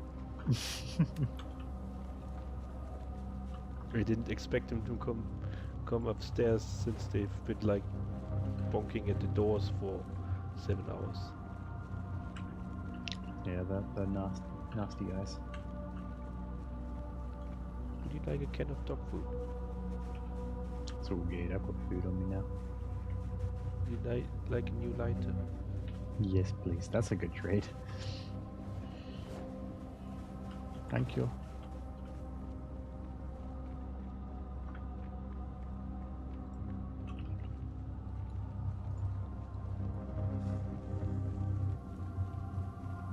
Did you loot this one?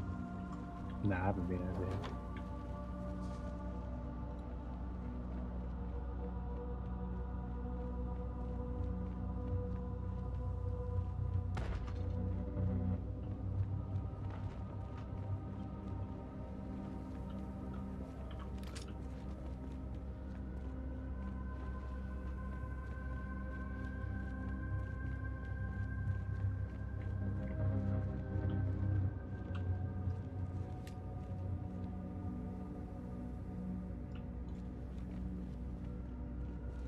Wasn't this where I parked before anyway? Not quite.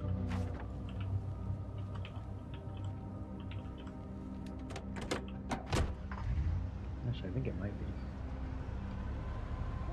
There's a generator down here again, it is.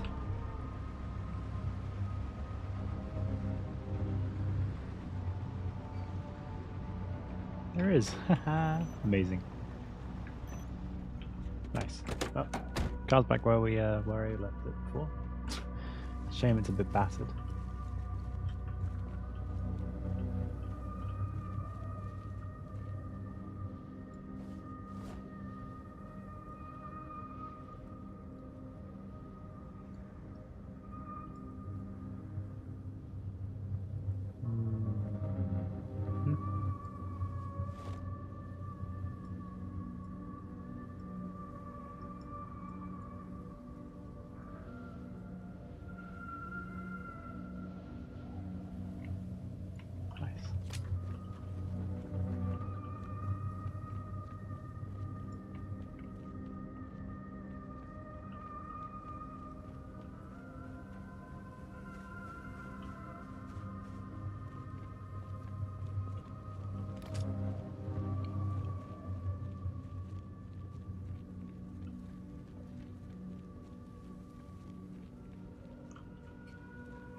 I ran into a bush while not looking at my screen.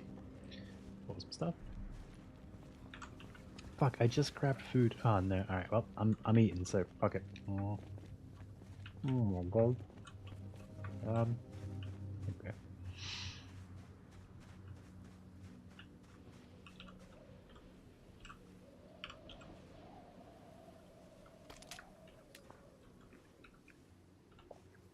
Nice. Let's eat.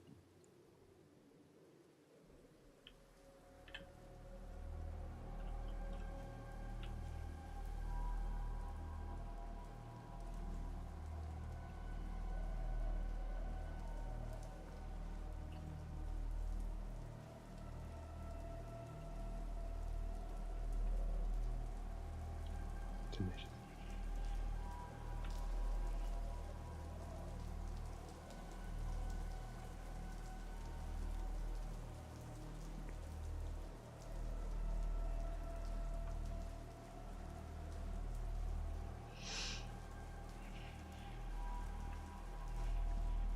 Alright.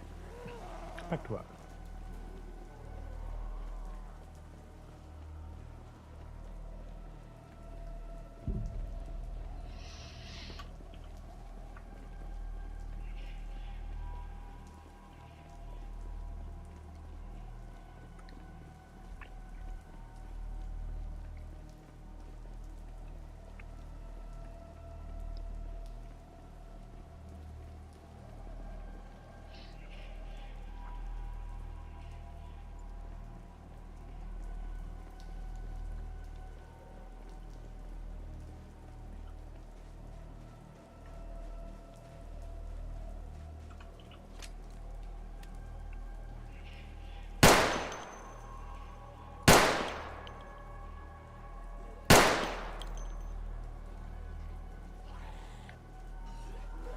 Freeze!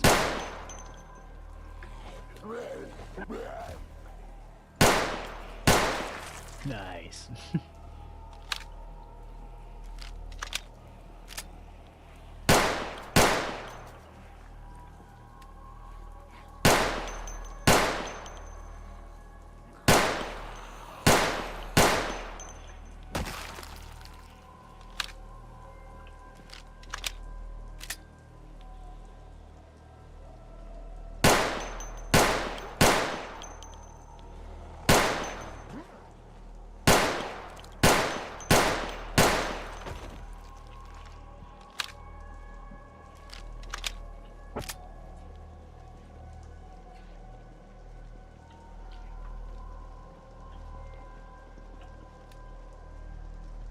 That's entirely unnecessary, but it's very cool.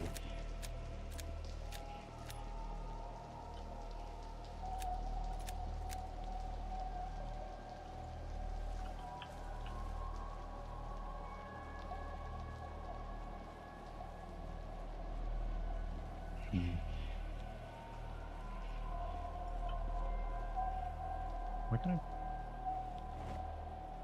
Oh, because it's full. Damn.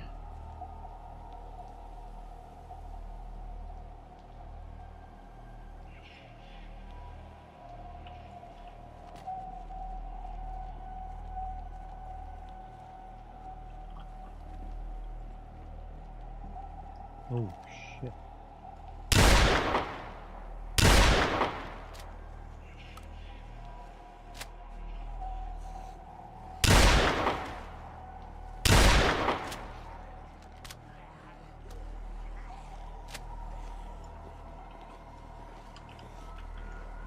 Jesus.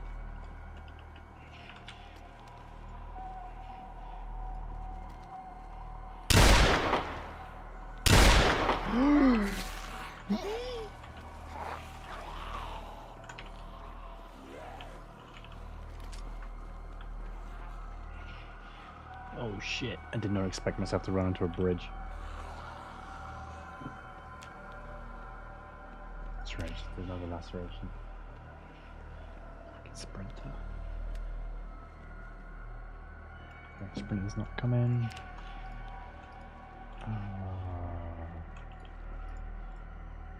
Ball bags.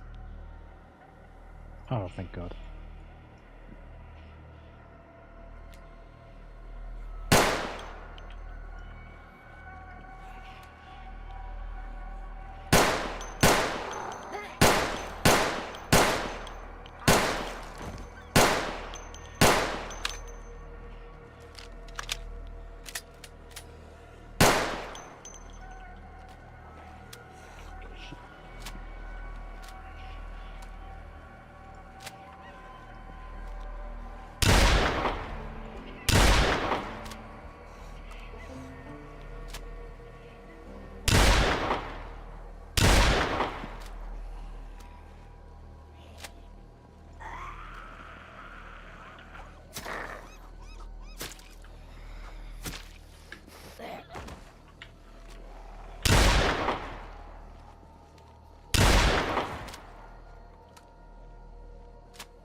Nice.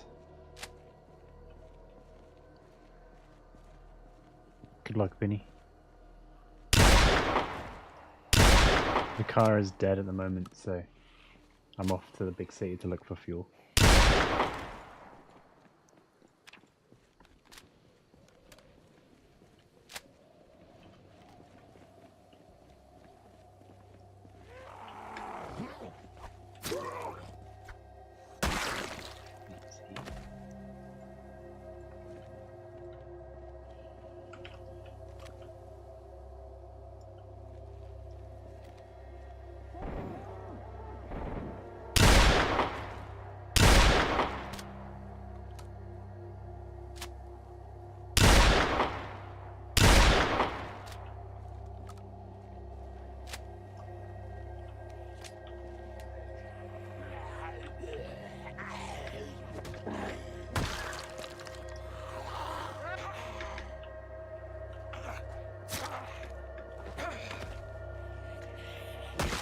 Almost with it there.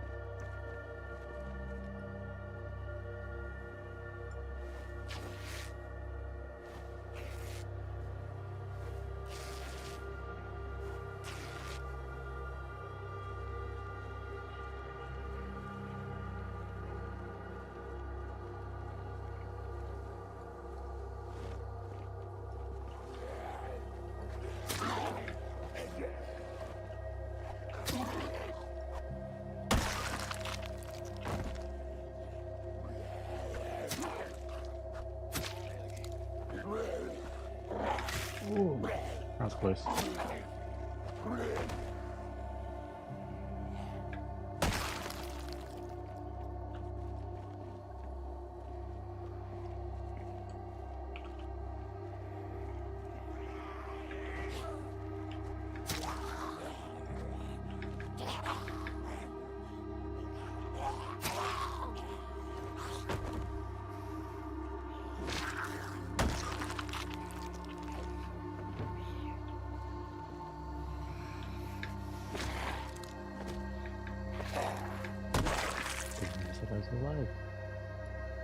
free lighter.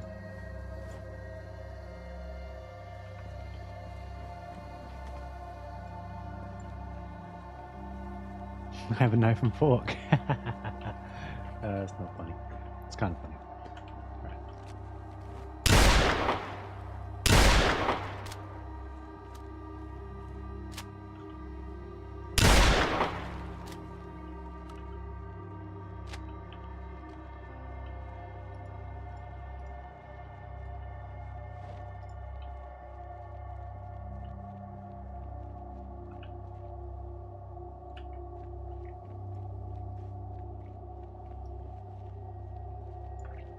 Well, if I was fuel, this is where I would be.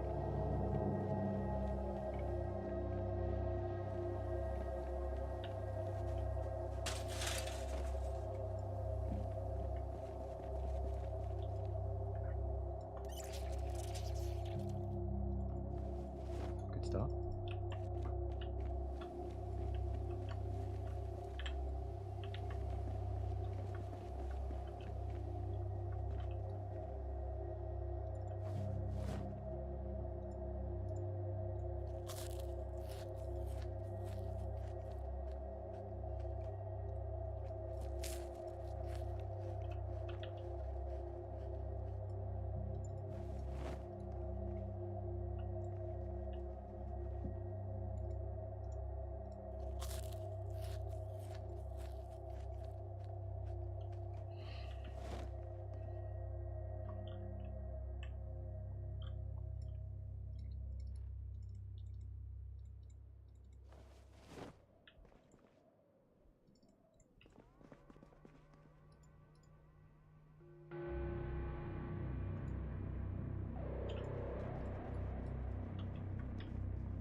Oh my god.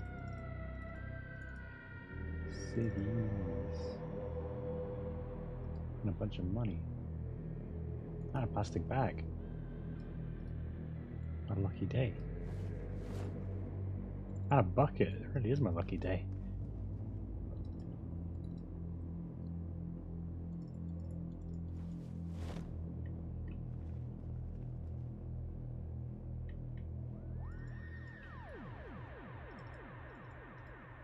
Wow. What are the chances?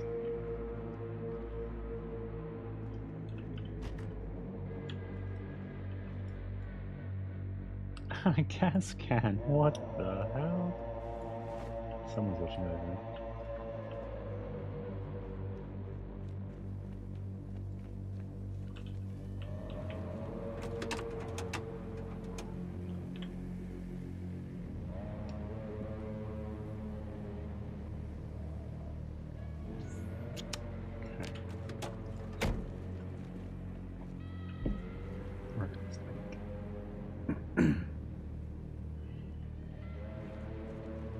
Grab the... Yep, okay, I've thought enough. Let's go.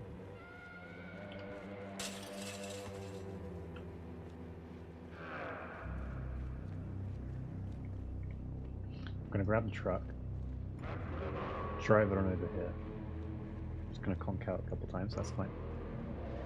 Because we can also bring the generator that we found, hook it up, extract fuelage, get that fuelage into the truck at least, which is better than nothing. It's a shame I can't just take that car though. If I find a wrench though, maybe we can get some car parts. That would be fine.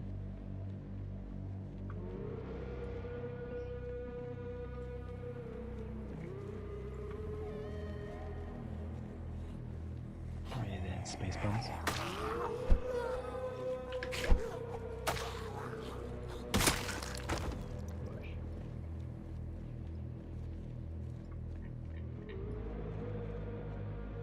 We're good.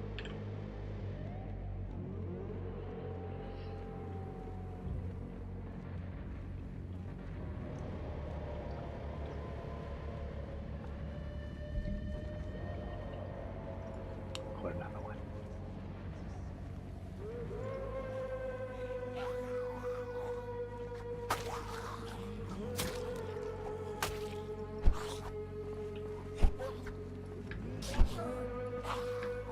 God, she's actually giving me a run for my money.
Alright, I'll do.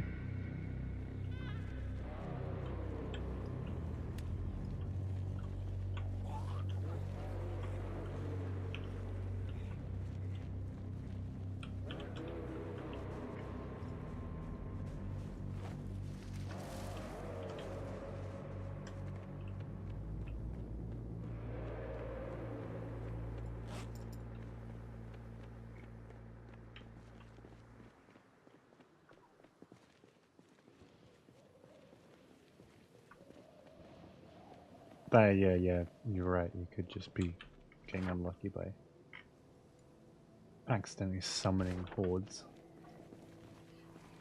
I think the reason I'm finding it so hard to find buildings through this area is because I'm actually in a park. I've just realized.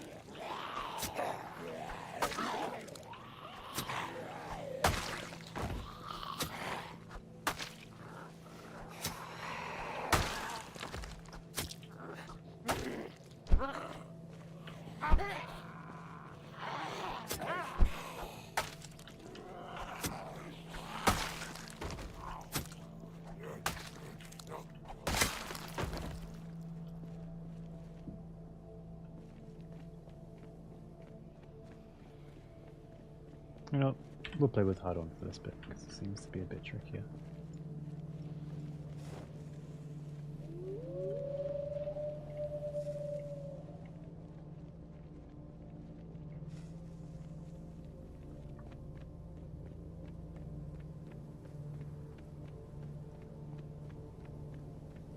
The airfield was awful.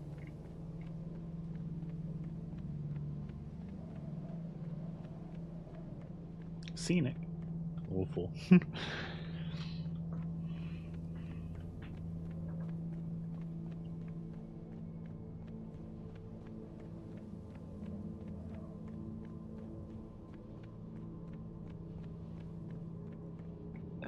a truck not up here somewhere.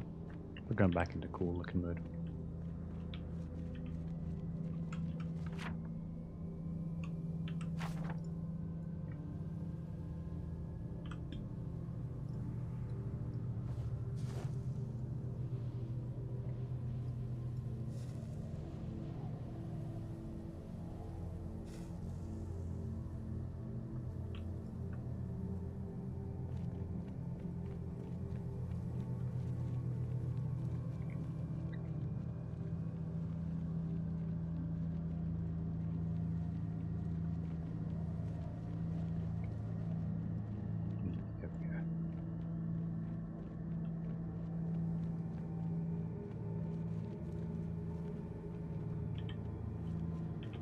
Yeah, we can take him on.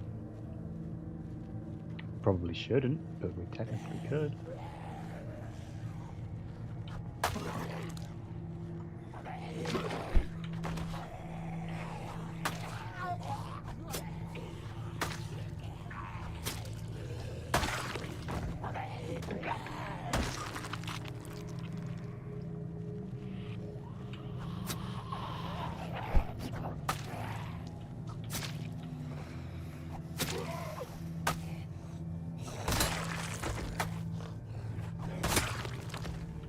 Horde management block.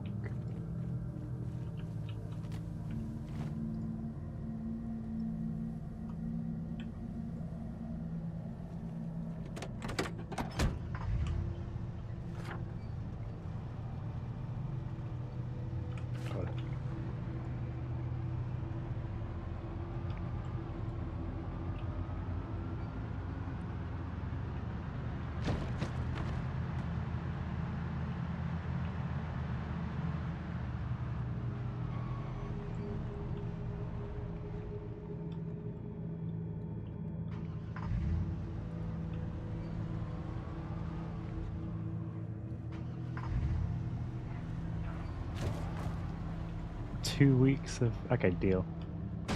Ooh, that's not good for the engine.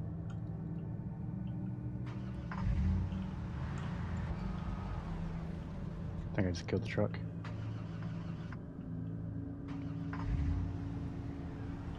Oh, piss on it.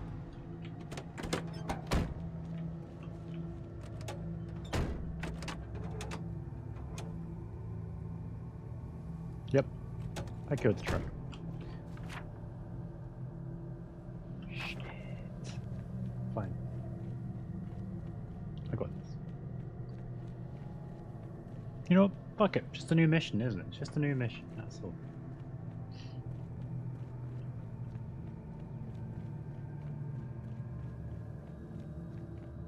Yeah, we got spare engine parts anyway. Probably should mark on the map though, because I am coming back here anyway.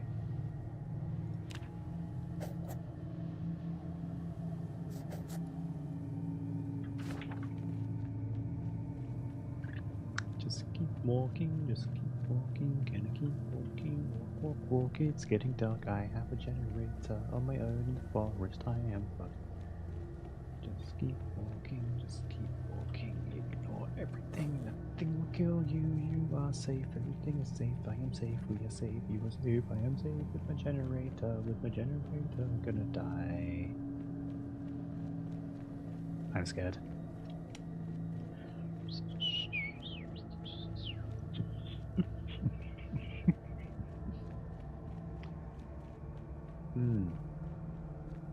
It's starting to get a little bit dark.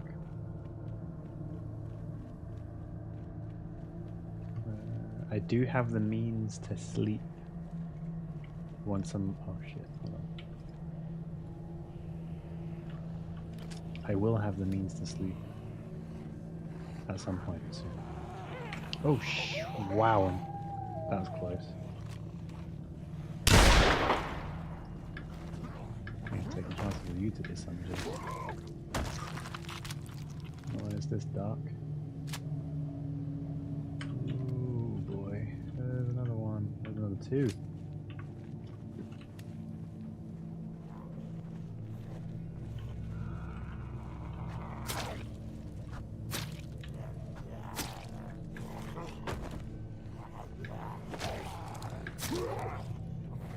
I'm gonna fart. Oh.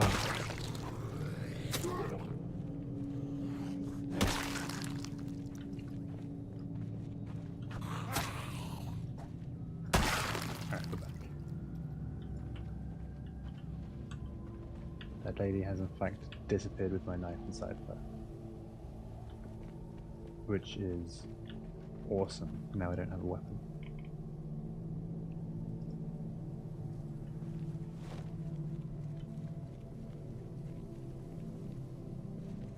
Yeah, they probably would have done. Oh. And back to my walking, just keep walking, slightly faster walking. Oh fuck, oh god.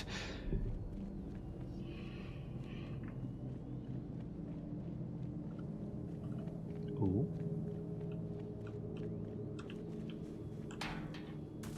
It doesn't look like the most safe dwelling, but it's safer than being outside.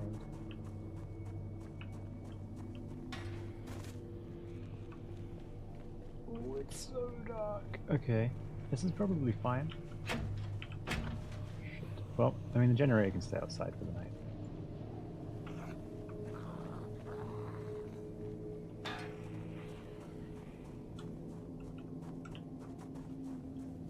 Have a good night, Vinny. I will, you too. Wait, I mean, I don't think Freddy Krueger's there, but stay safe anyway. Ah.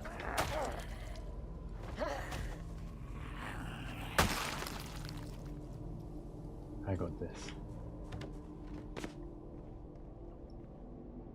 Wow, I hope there's nothing in here though. Alright, we're gonna use some of my lighter juice, I think it's worth it.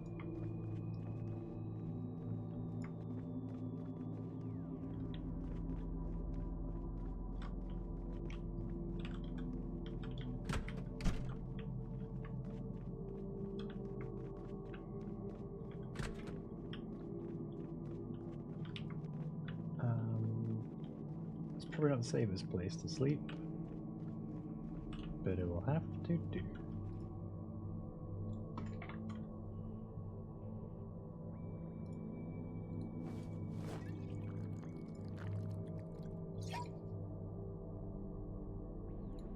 That whole ass bottle of vodka and I still can't sleep.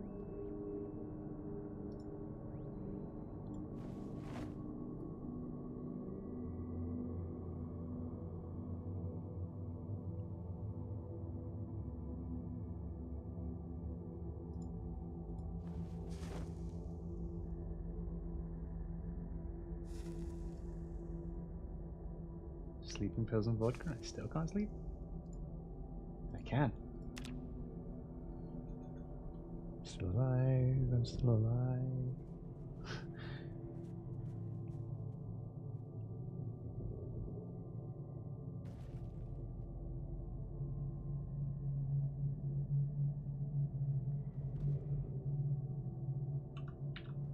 Nice.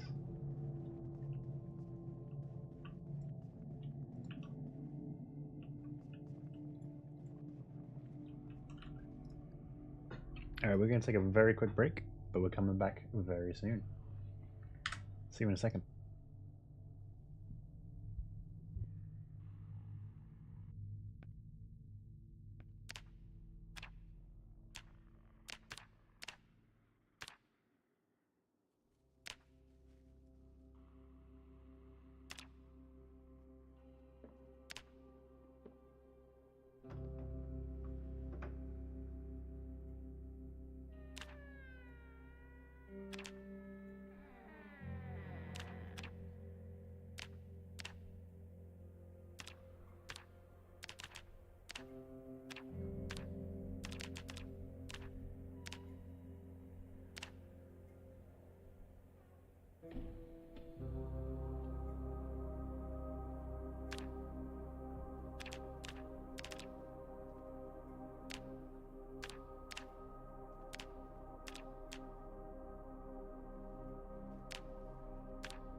cold, dull, dark.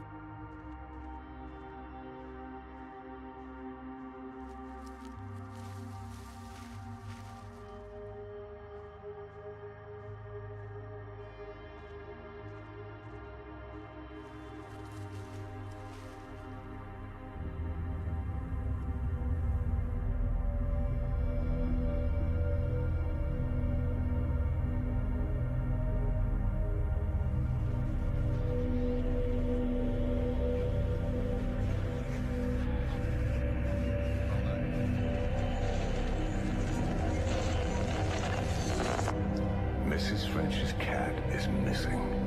The signs are posted all over town. Have you seen Honey?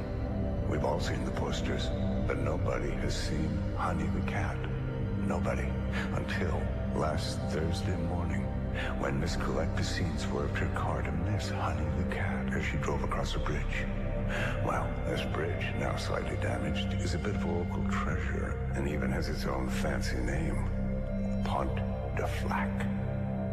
Now, Colette, that sounds like culotte. That's panty in French.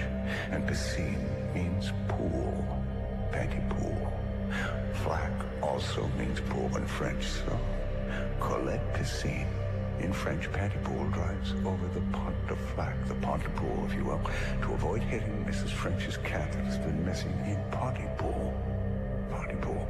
Ponty Pool. Panty pool. Pont de Flac. What does it mean? Well, Norman Mailer, he had an interesting theory that he used to explain the strange coincidences in the aftermath of the JFK assassination. In the wake of huge events after them and before them, physical details, they spasm for a moment, they sort of unlock, and when they come back into focus, they suddenly coincide in a weird way. Street names and birth dates and middle names, all kind of superfluous things appear related to each other. It's a ripple effect. So, what does it mean? Well, it means something's going to happen. Something big. But then, something's always about to happen.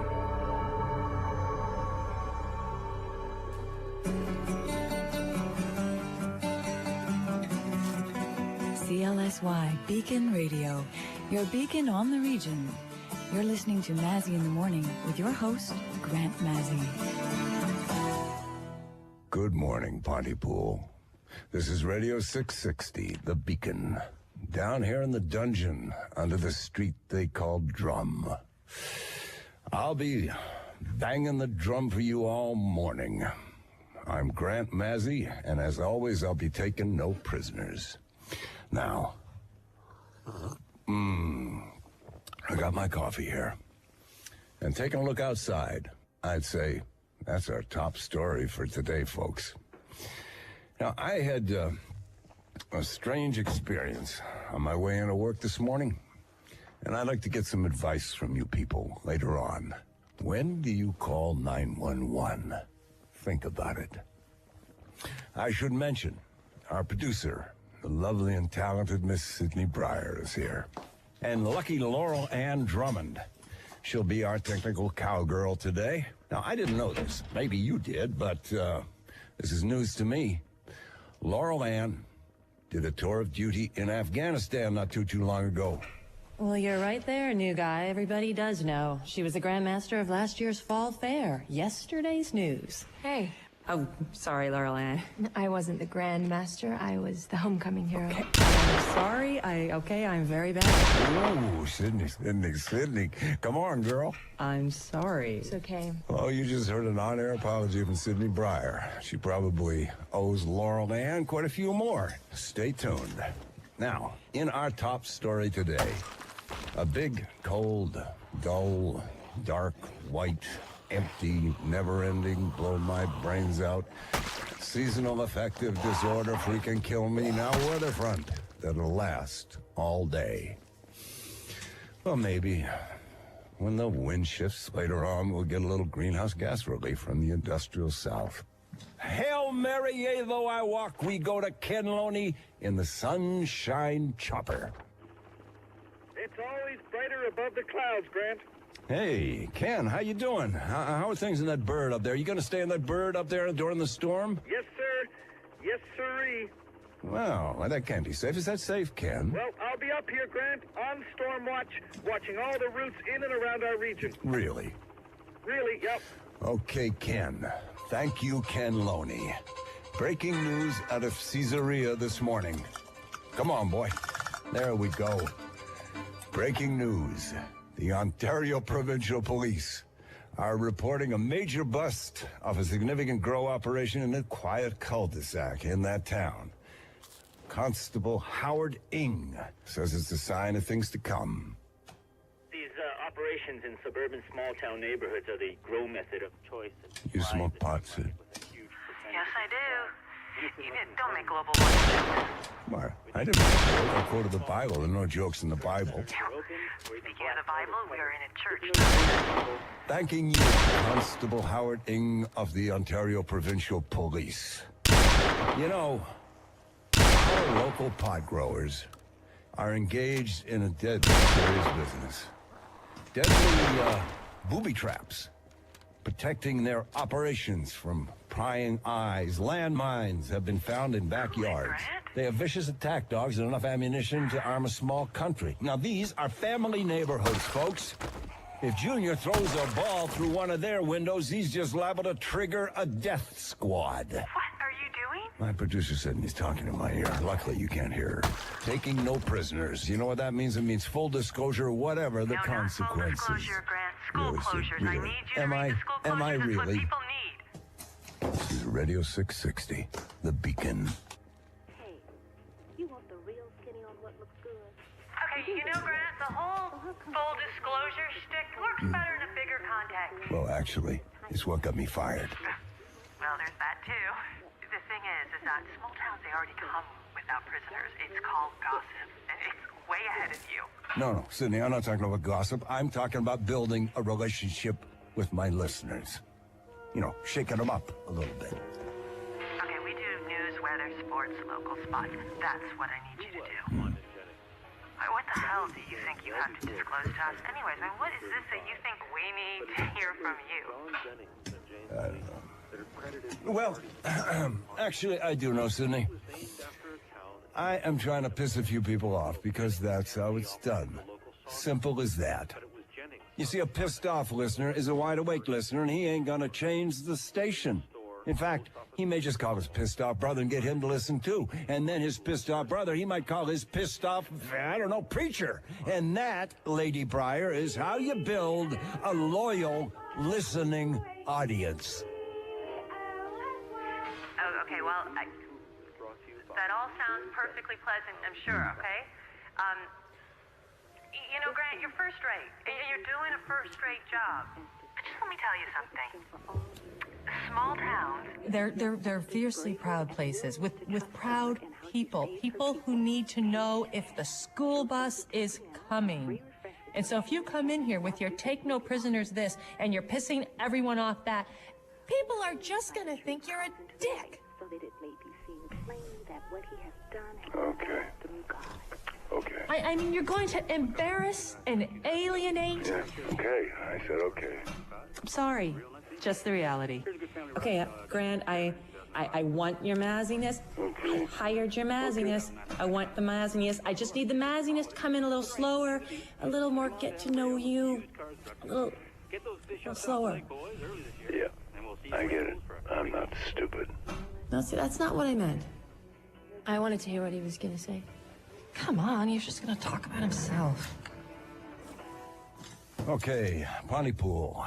Good morning. You know, I want to talk to you about something that has been bugging me all morning.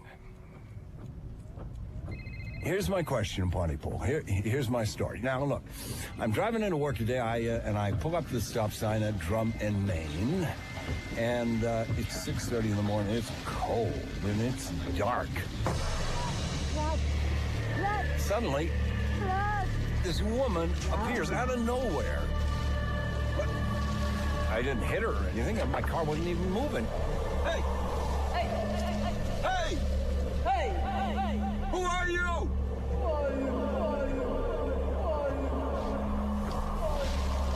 And then poof, she's gone. She's gone.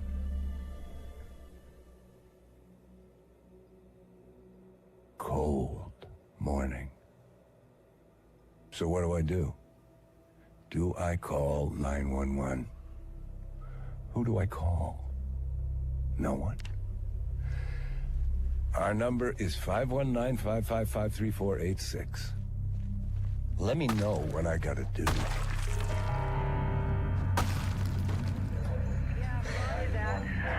We still have a code 48 in progress at the fish huts. Sydney, Sid. 12 is requested backup. Weapons present. 10-4. No, maybe. Roger that. Sandy Hook and Walnut. Code 48.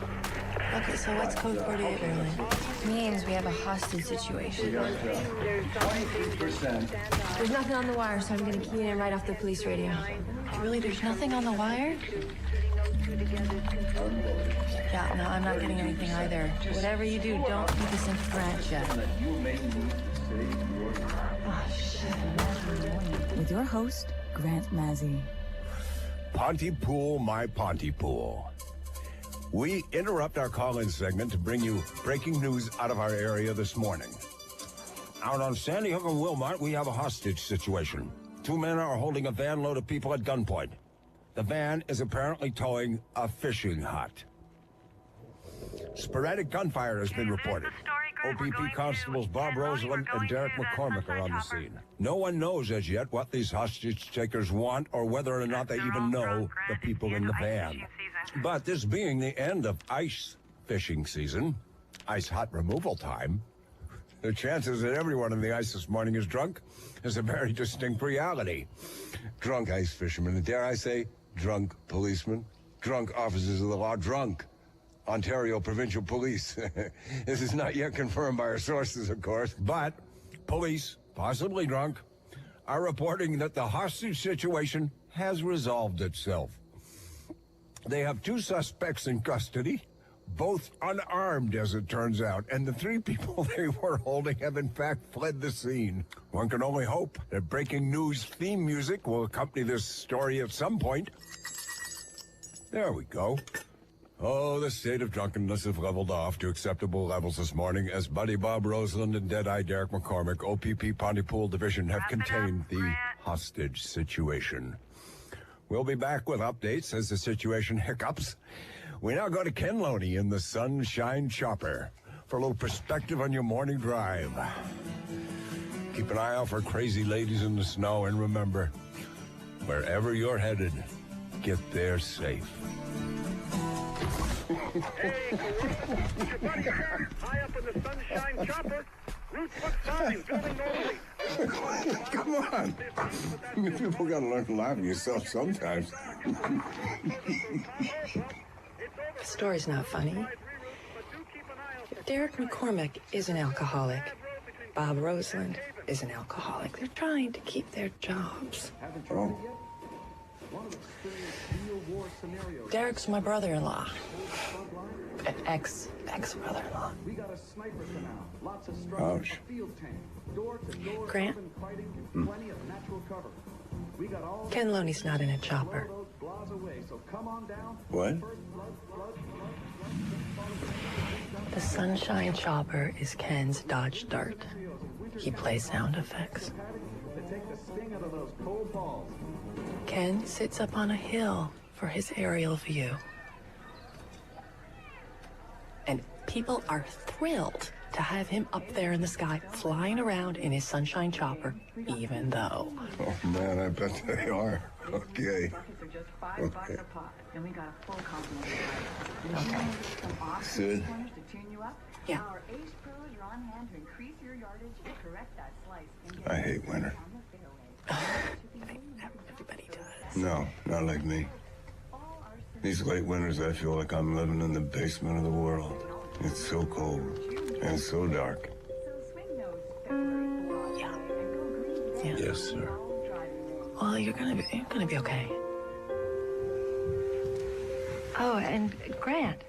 I'll tell you what. When the whole fish hut story gets confirmed, we'll bring it straight to you right away, okay? And it's yours. Even if it's not legitimate, you can do your whole take no prisoner thing, okay? And you'll find it funny this time? I'll find it as funny as I did the last time. I'll bet you.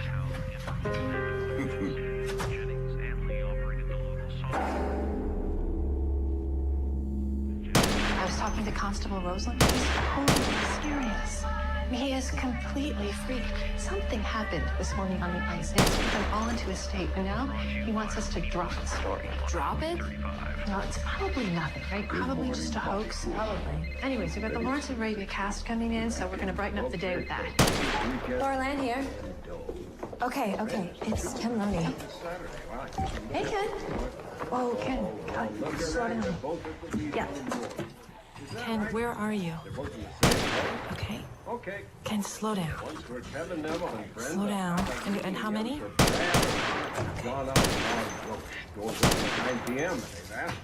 Okay, Ken, just a second. Okay, wrap up Pontypool Corner, Grant. We have a big story breaking. Listen to me. Keep it hard. Says here Ken, just that they'll have a cab sitting in the lot all night.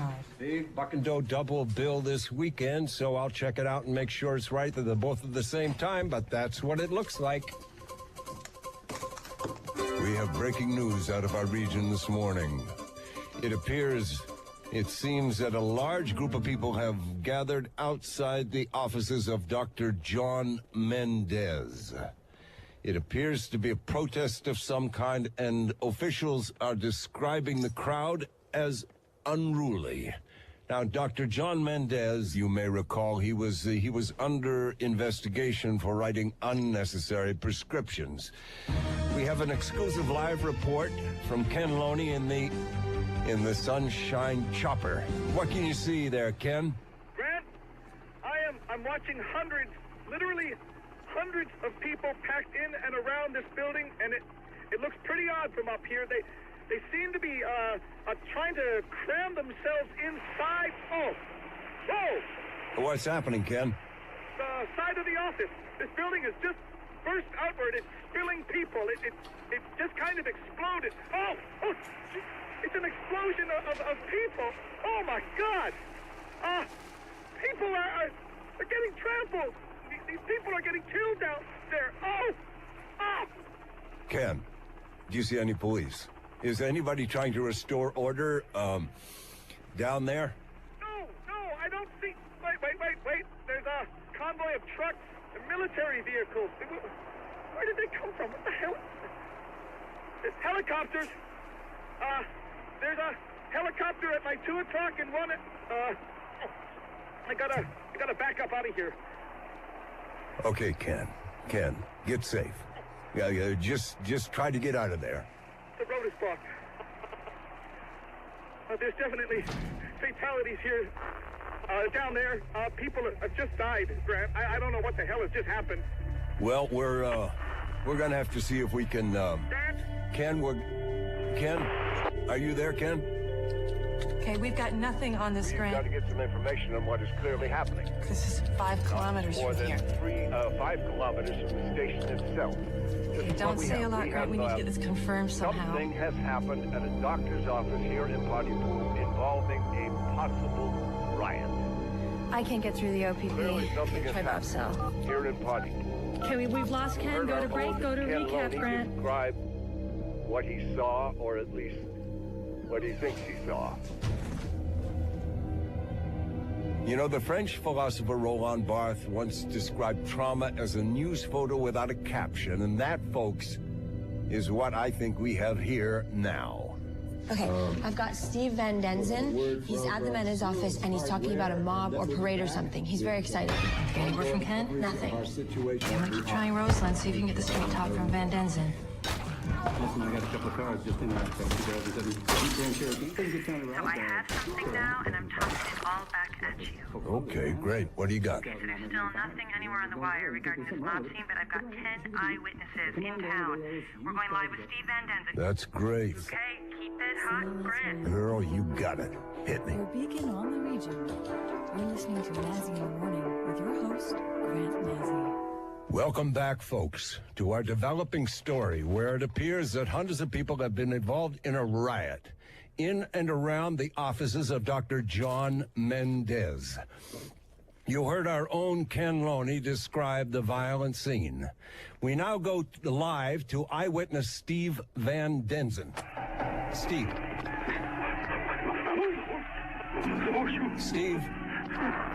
Steve Van Denzen.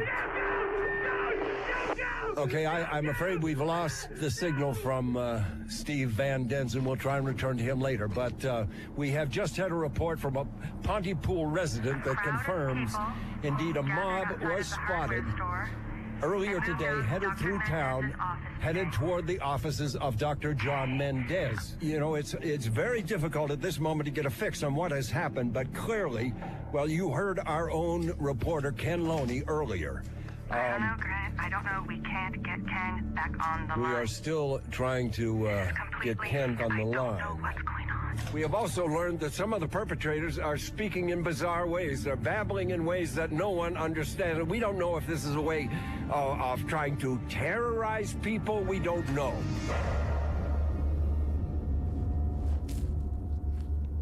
Now, we are also hearing about a herd. Well, that's how it's being described. A herd of people near the edge of the forest, near Highway 26 in Edenvale. Where's Edenvale, Sydney? It's northwest. Now, Edenvale is northwest of us. And also between here and there, in Phelpston, a couple with their 2 young children have been trapped in their car under a mountain of people. I know it sounds strange, folks, but this is what's being reported to us. The police say that they haven't been able to actually see the car in over an hour. They sound like bugs. There are a growing number of eyewitness accounts, but we still have had nothing official. No press conference has been held, and we have no official statement. I've got Nigel Healing for you. What? Yeah, Nigel Healing from the BBC. Don't talk to me, talk to him. Listen, our air, their air, they want to go live. Let's just do it. We are talking to Grant Marzi, the news radio anchor from Pontypool, Ontario in Canada, who broke this story. Mr. Marzi, are you there? Yes, Nigel, hi. Mr. Marzi, is it true that French-Canadian soldiers have set up roadblocks preventing people from leaving and entering your area in rural Canada? If it's political, and if so, does this have anything to do with your country's history of separatist terror groups? Well, Nigel, hello, Luke. None of that is true. The military, of course, is rumored to be involved, and of course the police are responding as we speak, but from what we can tell, there's nothing organized, nothing political, certainly not terrorist or separatist. A good 10 minutes. Mr. Marzi, this certainly looks like an if you don't know what this insurgency is, of honestly, some you kind. might really Large like groups this. of You know people what, fuck it. are We're going back a involved. little bit. But if it's not organized...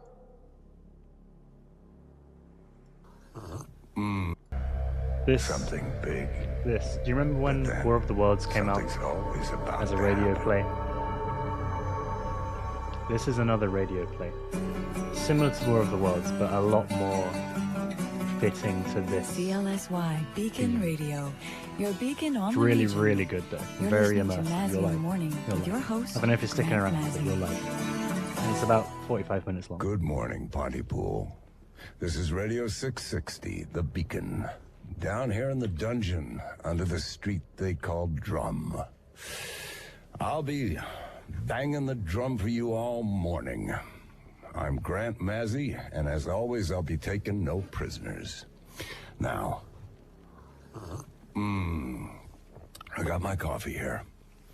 And taking a look outside, I'd say that's our top story for today, folks. I'm literally here to be like the Now, most I had pit person on the planet. a strange experience on my way into work this morning, and I'd like to get some advice from you people later on. When do you call 911? Think about it. I should mention, our producer, the lovely and talented Miss Sydney Breyer, is here. And lucky Laurel Ann Drummond. She'll be our technical cowgirl today. Now, I didn't know this. Maybe you did, but this is news to me. Laurel Ann did a tour of duty in Afghanistan not too long ago. Well, you're right there, new guy. Everybody does know. She was the Grandmaster of last year's fall fair. Yesterday's news. Hey. Oh, sorry, Laurel Ann. I wasn't the Grandmaster. I was the homecoming hero. Okay, I'm sorry. I'm very bad. Ooh, Sydney. Come on, girl. It gets fucking wild very quick. Oh, you just heard an on-air apology from Sydney Breyer. She probably owes Laurel Ann quite a few more. Stay tuned. Now, in our top story today, a big, cold, dull, dark, white, empty, never-ending, blow my brains out, seasonal affective disorder freaking kill me now weather front that'll last all day. Well, maybe when the wind shifts later on, we'll get a little greenhouse gas relief from the industrial south. Hail Mary, yea, though I walk, we go to Ken Loney in the sunshine chopper. It's always brighter above the clouds, Grant. Hey, Ken, how you doing? How are things in that bird up there? You gonna stay in that bird up there during the storm? Yes, sir. Yes, sirree. Well, that can't be safe. Is that safe, Ken? Well, I'll be up here, Grant, on Hope you're storm having a good watch, time, Luke. watching all the routes in and around our region. Really? Really, yep. Okay, Ken. Thank you, Ken Loney.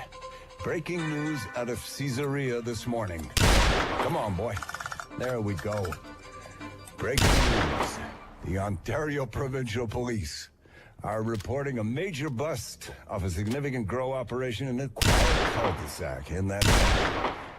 Constable Howard Ng says it's a sign of things to come. Operations in suburban small-town neighborhoods are the grow method of choice. You smoke pot, Sid? Yes, I do. Don't make global warming jokes. What? I didn't make a joke. I quoted the Bible. There are no jokes in the Bible. Speaking of the Bible, we are in a church, not a dungeon. Thanking you, Constable Howard Ng of the Ontario Provincial Police. You know, our local pot growers are engaged in a deadly, serious business. Deadly, booby traps. Protecting their operations from prying eyes. Landmines have been found in backyards. They have vicious attack dogs and enough ammunition to arm a small country. Now, these are family neighborhoods, folks. If Junior throws a ball through one of their windows, he's just liable to trigger a death squad. What are you doing? My producer said he's talking in my ear. Luckily, you can't hear her. Taking no prisoners. You know what that means? It means full disclosure, whatever the consequences. Full disclosure, Grant. School closures. Really? I need you to read the school closures. Am I That's what really? people need. This is Radio 660, The Beacon. Okay, you know, Grant, the whole full disclosure shtick is better in a bigger context. Well, actually, it's got me fired. Well, there's that too. The thing is that small towns, they aren't without prisoners. It's all gossip, and it's way ahead of you. No, Sydney, I'm not talking about gossip. I'm talking about building a relationship with my listeners. You know, shaking them up a little bit. Okay, we do news, weather, sports, local spots. That's what I need you to do. What the hell do you think you have to disclose to us? And what is this that you think we need to hear from you? I don't know. Well, actually, I do know, Sydney. I am trying to piss a few people off because that's how it's done. Simple as that.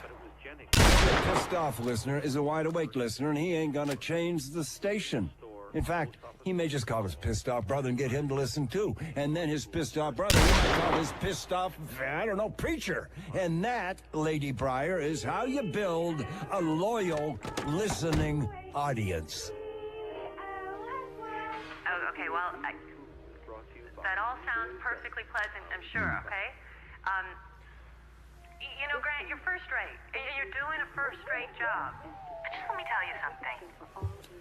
Small towns. They're fiercely proud places with proud people who need to know if the school bus is coming. And so if you come in here with your take no prisoners this and you're pissing everyone off that, people are just gonna think you're a dick. Okay. Okay. I mean, you're going to embarrass and alienate. Yeah, okay. I said okay. I'm sorry. Just the reality. Okay, Grant, I want your mazziness. I hired your mazziness. I want the mazziness. I just need the mazziness to come in a little slower, a little more get to know you, a little slower. Yeah. I'm not stupid. No, see, that's not what I meant. I wanted to hear what he was gonna say. Come on, he's just gonna talk about himself. Okay, Pontypool. Good morning. You know, I want to talk to you about something that has been bugging me all morning. Here's my question, Pontypool. Here's my story. Now, look, I'm driving into work today, and I pull up to the stop sign at Drum and Main, and it's 6:30 in the morning. It's cold, and it's dark. Suddenly, this woman appears out of nowhere. But I didn't hit her or anything. My car wasn't even moving. Hey! Hey! Hey! Hey! Hey! Who are you?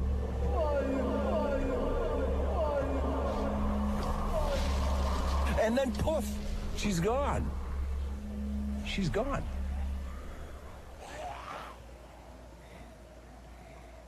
Cold morning. So what do? Do I call 911?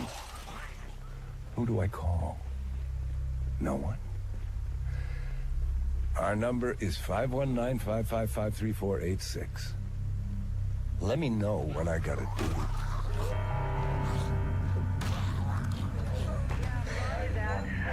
We still have a code 48 in progress at the fish hut. Sydney, Sid. 12 is requesting backup. Weapons present. 10-4. Oh, maybe. Roger that. Sandy Hook and Bullhut. Code 48.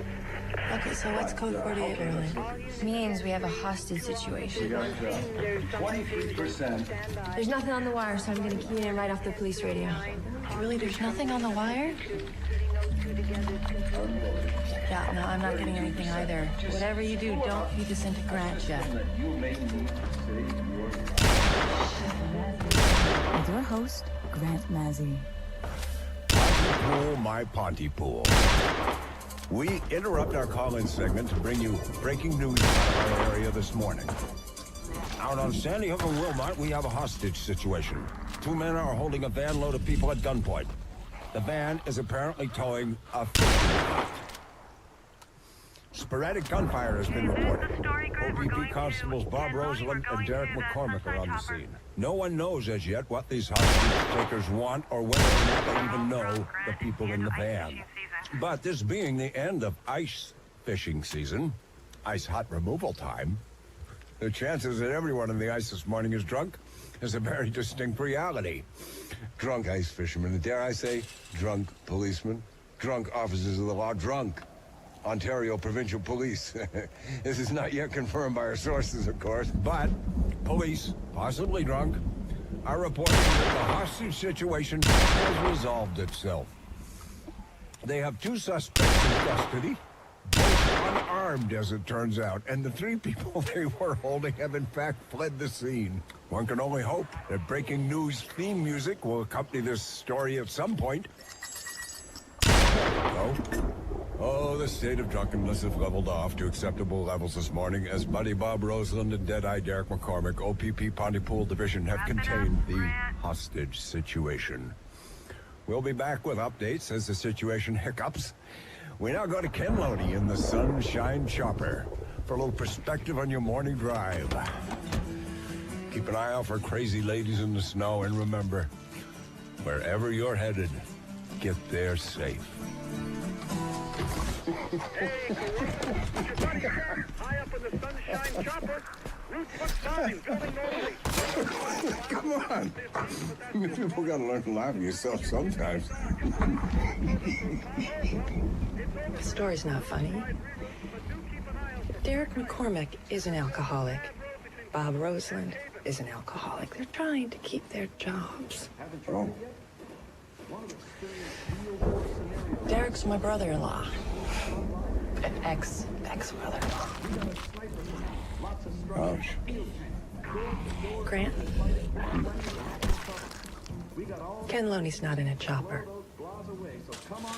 What? The Sunshine Chopper is Ken's Dodge Dart. He plays sound effects. Ken sits up on a hill for his aerial view. And people are thrilled to have him up there in the sky, flying around in his Sunshine Chopper, even though... Oh, man, I bet they are. Okay. Okay. Sid? Yeah. I hate winter. No, not like me. These late winters, I feel like I'm living in the basement of the world. It's so cold and so dark. Yeah. Yes, sir. Well, you're gonna be okay. Oh, and Grant. I'll tell you what, when the whole fish hut story gets confirmed, we'll bring it straight to you right away, okay? And it's yours. Even if it's not legitimate, you can do your whole take no prisoner thing, okay? And you'll find it funny this time? I'll find it as funny as I did the last time. I'll bet you.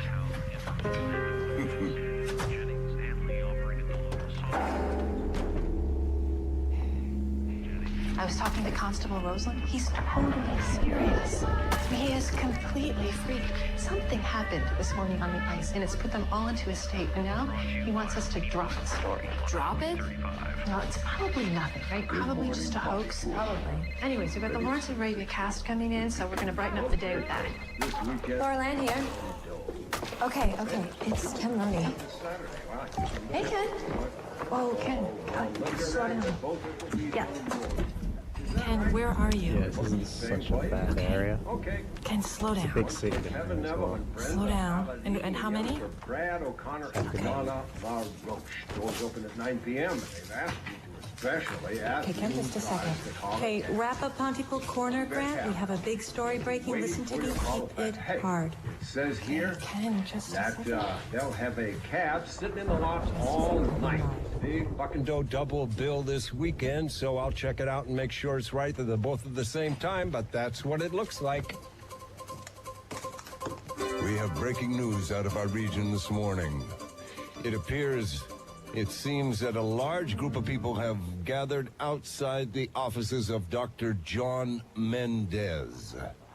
It appears to be a protest of some kind, and officials are describing the crowd as unruly.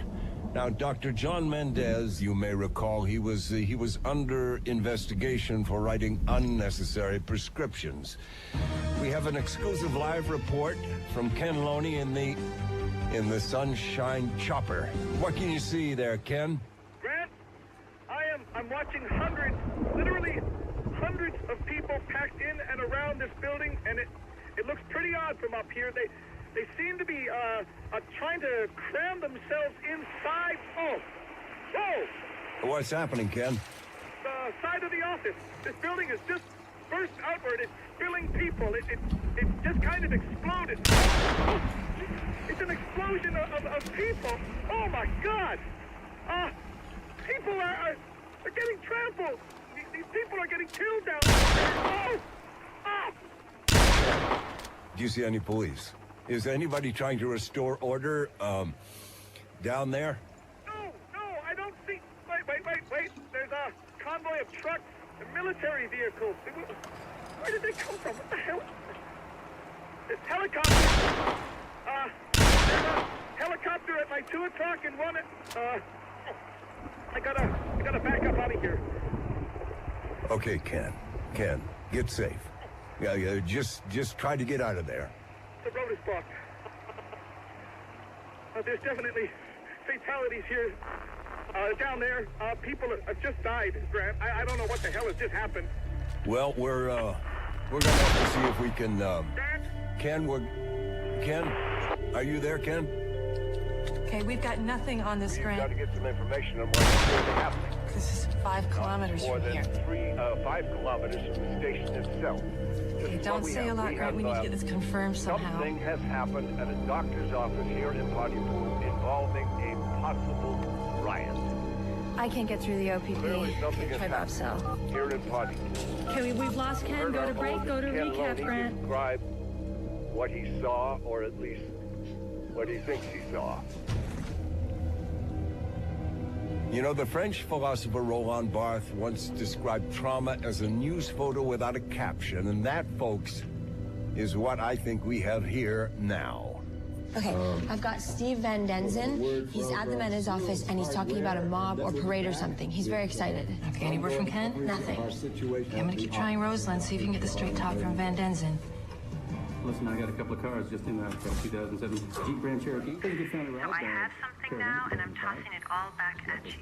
Okay, great. What do you got? So there's still nothing anywhere on the wire regarding this mob scene, but I've got 10 eyewitnesses in town. We're going live with Steve Van Denzen. That's great. Okay, keep it hot, Grant. Girl, you got it. Hit me. Your beacon on the region. You're listening to Mazzy in the Morning with your host, Grant Mazzy. Welcome back, folks, to our developing story where it appears that hundreds of people have been involved in a riot in and around the offices of Dr. John Mendez. You heard our own Ken Loney describe the violent scene. We now go live to eyewitness Steve Van Denzen. Steve.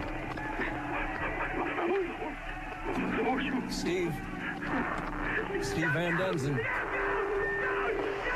Okay, I'm afraid we've lost the signal from Steve Van Denzen. We'll try and return to him later. But we have just had a report from a Pontypool resident that confirms, indeed, a mob was spotted earlier today, headed through town, headed toward the offices of Dr. John Mendez. You know, it's very difficult at this moment to get a fix on what has happened, but clearly, well, you heard our own reporter, Ken Loney, earlier.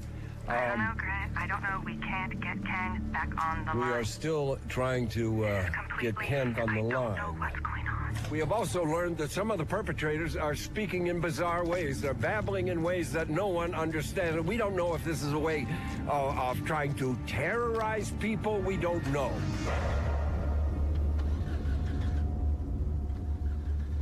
Now, we are also hearing about a herd.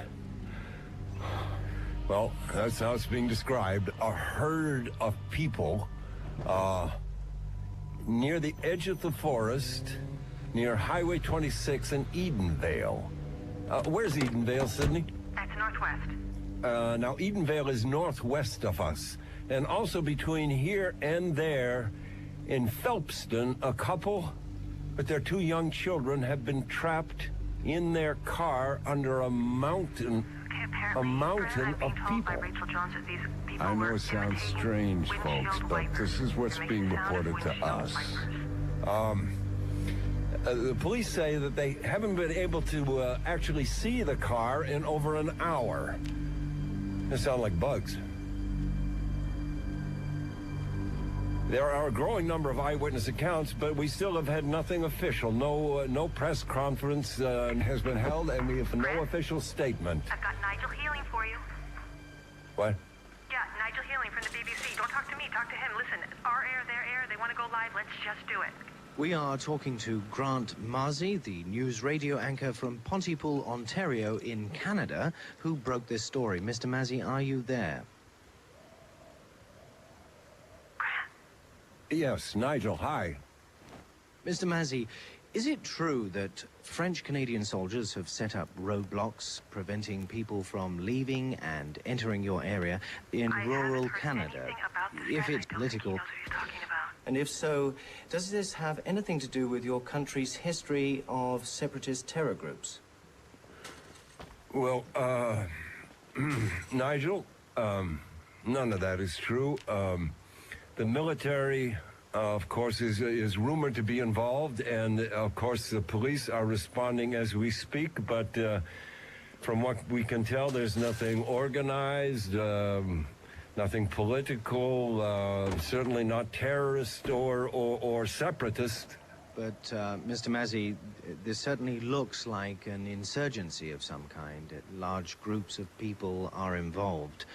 But if it's not organized, as you say, and it's not political, then can you help our viewers at home understand exactly what it is we've been reporting on? He's good. Nigel, the honest truth is that no one has officially come out ahead on this. We simply do not know.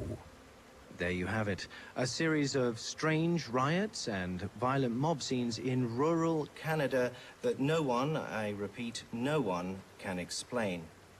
Meanwhile, reports persist that French-Canadian riot police have been called in to crush this insurgency. I mean, he knows nothing. Where are you? CLSY Beacon Radio. You're Beacon on. Okay, I'm gonna pass you to Sid. You're listening to Mazzy. I've got Ken. Your host, Ken. Grant Mazzy. That was Nigel Healing from our affiliate station, BBC. We now go to Ken Loney, live in the field in Pontypool. Our reporter, Ken Loney. Ken, are you there, Ken? Yes. Yes, I'm here. Send someone. I'm not safe here. Not safe where, Ken? I'm inside the grain silo. I'm near the train tracks. It's the big silo, not the little ones. I ran here from the entranceway of the Imicon National Park. They came after me. You gotta send police. There is no contacting the police, Grant. There is no reaching the police. Can you tell us what happened? What's happening there, Ken? Okay, I'll tell you this. I've seen things today that are gonna ruin the rest of my natural life, Grant. And I'm scared. I'm scared. Ken, listen to me. It sounds like you're okay where you are. So don't move, and you just stay there, and we're gonna... Like animals. Some were naked, and they're like dogs. And their eyes, that look, it's just startled, kind of wild, Oh, God, Grant. Oh, okay, Ken, listen. No. You don't understand. I'm looking through a little door. There's a little door at the base of the door. It's some kind of cat door or something, and I can see the just okay. Let me move so I can see the. No! Look out! Oh God! They're pulling two people out of a van. Who are they, Ken? Who are they? There's a bunch of them. They're people, but they're crazy. They're pulling these two out of the van. Oh my God! They're fighting them. They're actually carrying them to the ground in their mouths.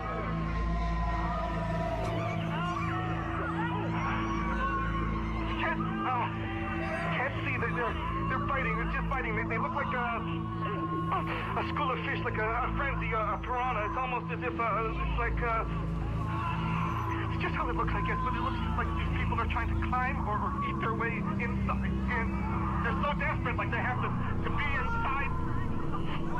One has his entire leg, and another his arm is right inside. Stop this, Grant. Apart. Okay, Grant, stop this now. Oh, shit. He heard that. Look over. He heard me. He's coming. I gotta hide. He's running.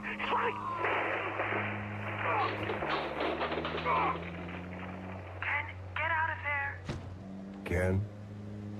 Ken, it's Grant. Are you injured and have you been hurt? No. Just lying here. I'm in the dark. It crashed through the wall. It was Mary Galt's boy, her big teenager Jesse, or Jake or something. It was him. He had no hands. The kid had no hands. Grant, let's stop this now. What's he doing now? Not on the air, Grant. I'm not gonna listen to somebody get killed on the air. He's looking at me. I think he can't move. He must have broken some bones. I can see his eyes. He can't move. Wait. I think he's... No. Hang on. Ken, whatever you do, don't go near him. He's whispering something. something. I'm gonna get closer and see if I can just hear what he's saying. No, I wouldn't do that, Ken. Pour votre sécurité, merci d'éviter les contacts avec votre proche famille et évitez ce qui suit. Limitez les charmes comme le miel ou on aimerait parler bébé avec des enfants en bas âge. Discours rhétorique. Merci de ne traduire pas cette annonce. What the hell is that? Ken? They cut into our signal. Ken? Do we still have Ken? No, we've lost Ken. We've lost Ken, folks. We are working on a translation of the message we just received live on the air. It's something about avoid family members, talk only to babies. It's crazy. However, working on a translation. Okay, I got it. It's on your screen. Okay, we have the translation. Now I'm going to read this, reminding our listeners that the source has not yet been identified, and early analysis has identified this as possibly a hoax of some kind. And I remind you that the source was not us, and indeed we do not know the source. For your safety, please avoid contact with close family members and refrain from the following. All terms of endearment. Such as honey or sweetheart. Yeah, Bob, what's up? Talk with young children. And rhetorical discourse. For greater safety, please avoid the English language. Please do not translate this message.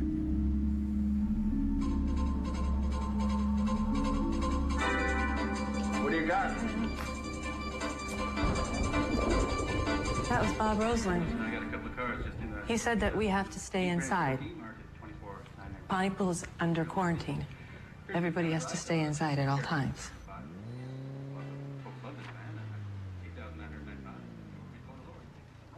Did you get? Hello, is it... Did you get that?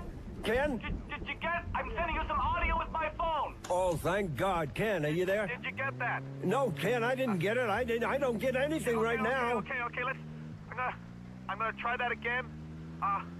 Okay, listen, and keep in mind, picture this. This is what you're about to hear is coming from Mary Galt's big teenage boy. He's lying here in the dark with his body. It's broken to pieces, and his wrists, I can see them. They're stumps. They're not stumps. They're pointing up at his sides. No, Grant, what are we doing? Listen.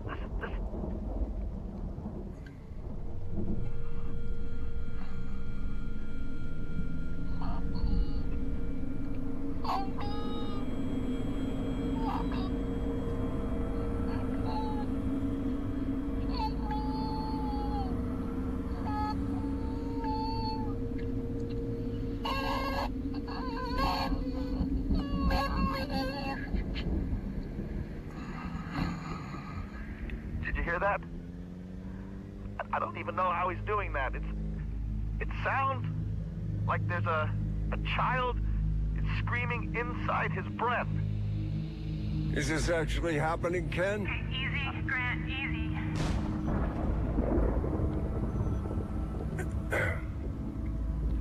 All right. That was our own Ken Loney.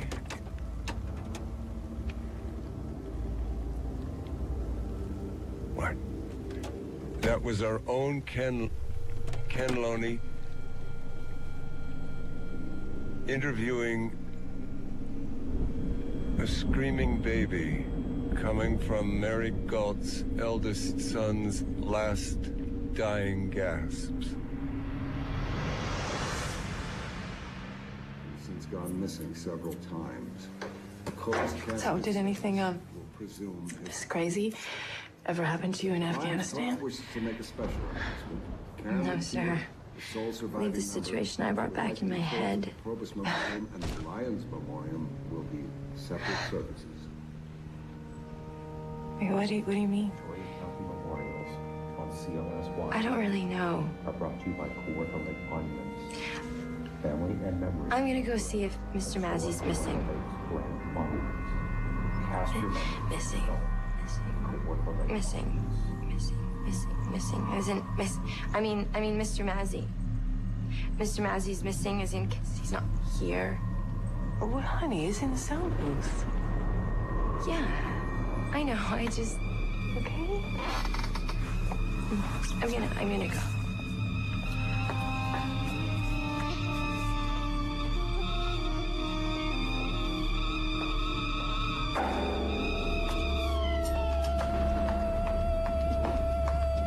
Stop. Laurel Ann, stop doing that. Okay. Laurel Ann, stop. Please, stop it. Stop it. She can't. That's the problem. Sorry, I'm sorry. I didn't mean to startle you. My name is Dr. Mendez. Dr. Mendez. Dr. Mendez, what the hell are you doing here? Why am I still screaming? That's your friend there. She doesn't know it yet. She'll be hunting us. We really have to move away and not talk. Oh my God, you're bleeding. Yes. I have been crawling on my hands and knees all morning. I heard the radio. I heard you on the air, so I thought I'd come here. Beacon radio. What's that? It's the sound booth. Lifeboat! Run! Mr. Mendez is missing Mazzy. No, I'm missing Mazzy. I have to... Hey, what, Sid? What's going on? Folks, I'm sorry, my booth just got invaded by... I'm Dr. John Mendez. How do you do? Sorry. How are you? This is Dr. John Mendez. Yeah, sure. With the exploding waiting room. Dr. Mendez has graciously agreed to come on air. Short notice to give his perspective. Okay. Well, I actually came here because there are no safe places out there. I've been hiding under a car for the last hour. Right. Here comes Laurel Ann. Oh my God, Grant! God! Now, what the hell's wrong with her? Oh, Laurel Ann. Well, your friend is sick. She wants to kill us. This is a radio show, no? Yes. And you are on the air? Yes, we are. Now, folks, we have been suddenly joined by Dr. John Mendez, whose office, as some of you may recall, if you can recall anything at all, exploded during the morning rush hour. Now, Dr. Mendez, welcome. Thank you. It's a pleasure to be here. Now, Doctor, you've been part of this unfolding story for many hours now, and from your perspective, as a medical practitioner... We got Ken. Okay. Hello, Ken. I'm here, Grant.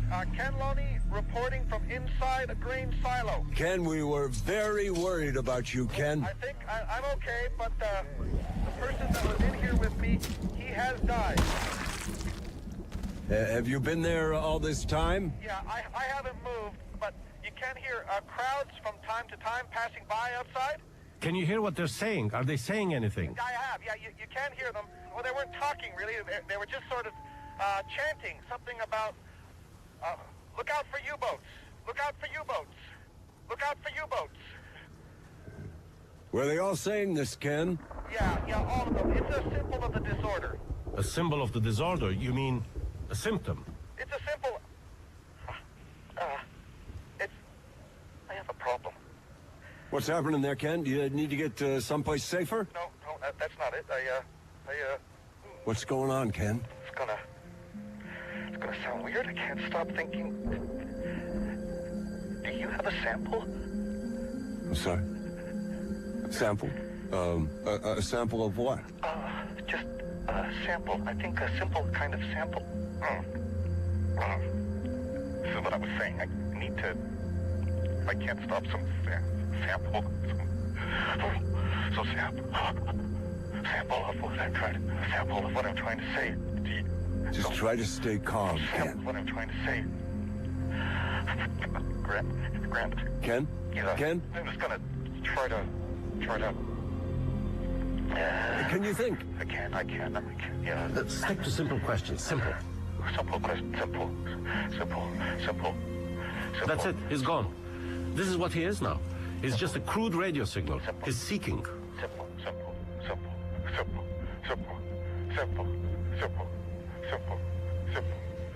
I think it's time to say goodbye, Grant, to our man in the sunshine chopper. All right. Goodbye, Ken.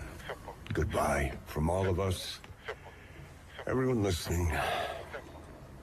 I hope you can hear me, Ken. Goodbye.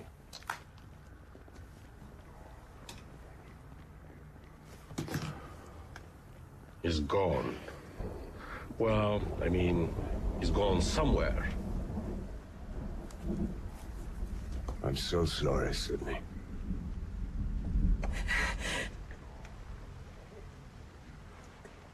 What's this now? Folks, I think we need to tell you what we're looking at. No, Grant, I think you better. No, I think he's right, Miss Breyer. Laurel Ann has just hammered her butt.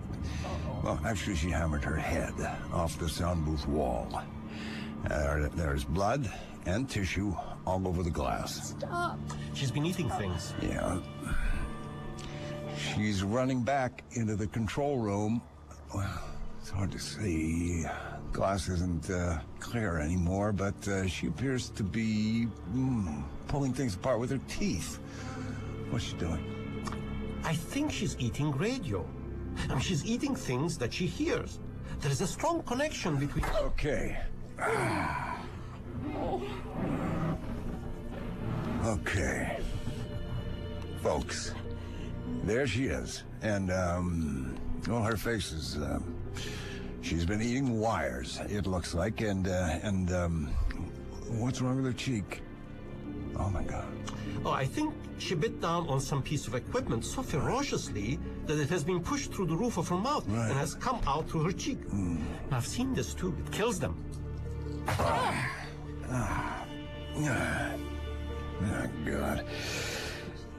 Laurel Ann has just hammered her body against the glass.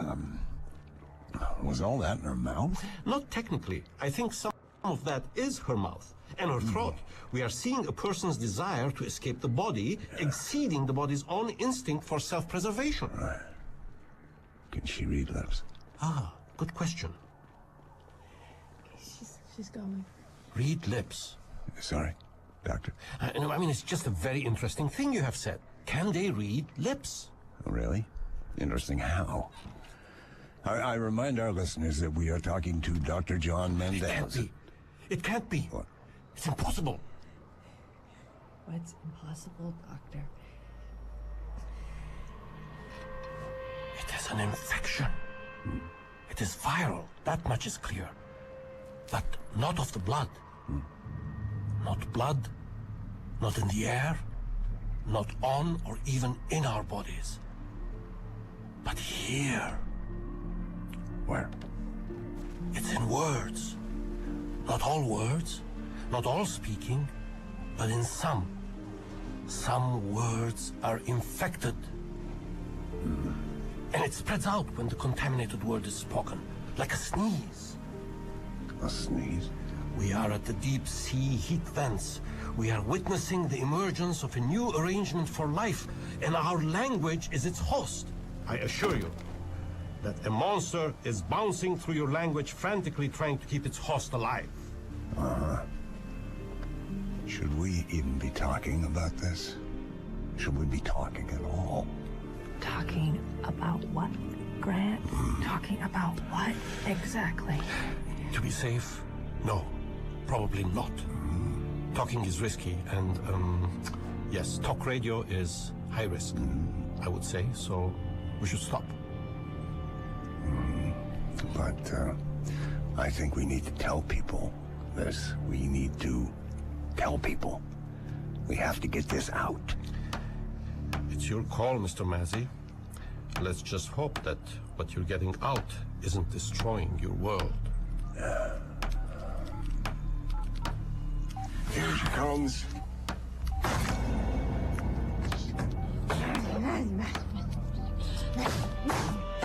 Roommates are dead. Something strange is happening to her. Haven't seen this before.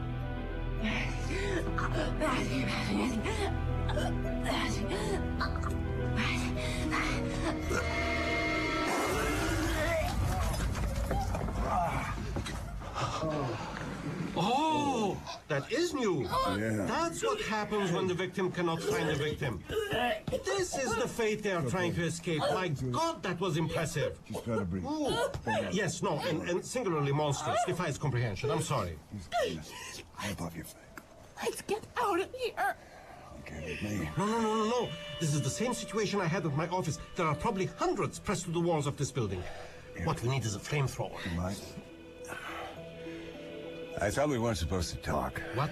Oh, right.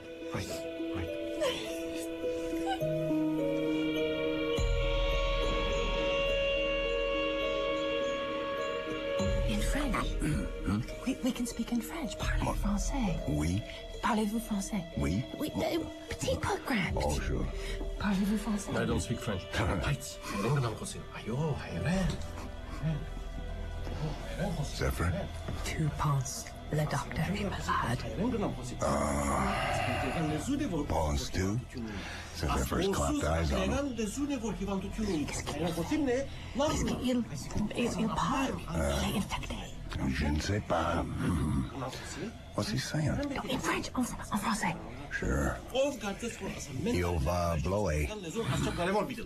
Said Laurel Ann encore. Il parle backwards. Qu'est-ce qu'il fait ça? What do we do?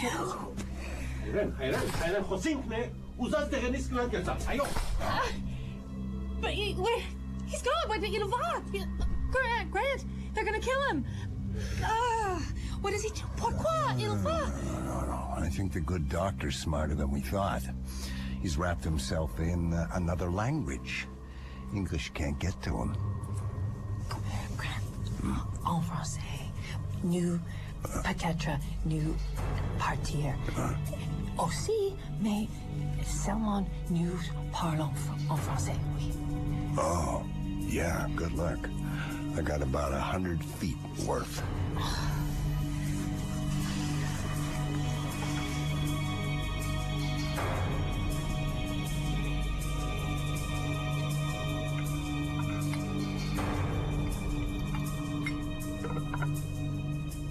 Sid.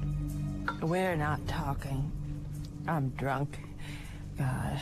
Oh, God. This is how my last relationship ended. When do you stop understanding this? What?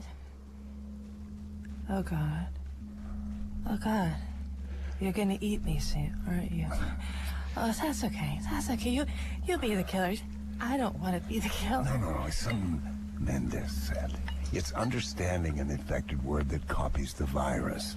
What, you didn't understand the word? You're talking a lot now. When you stop understanding something, how do you take something you understand automatically, like a word, and make it strange? We're going to have killers coming in here soon, Grant. If you keep killing your own rules, I'll kill a killer.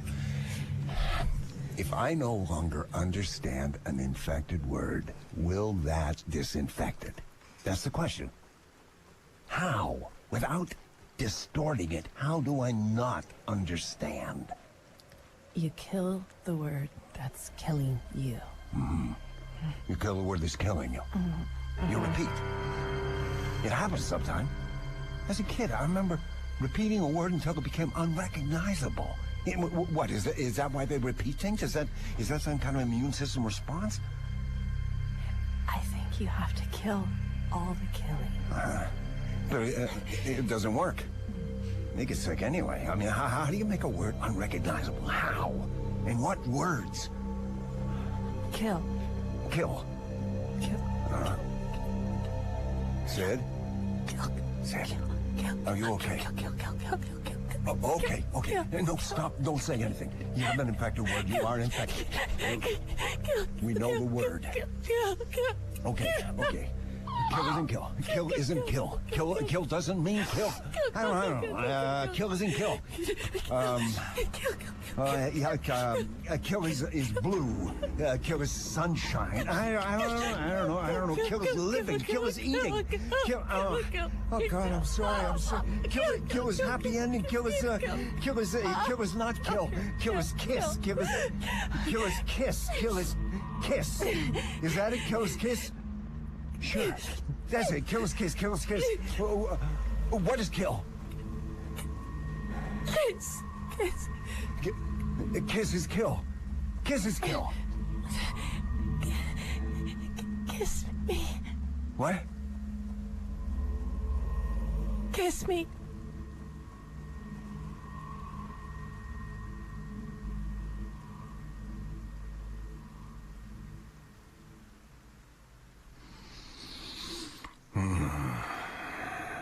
I'm Grant Mazzy here, Pontypool.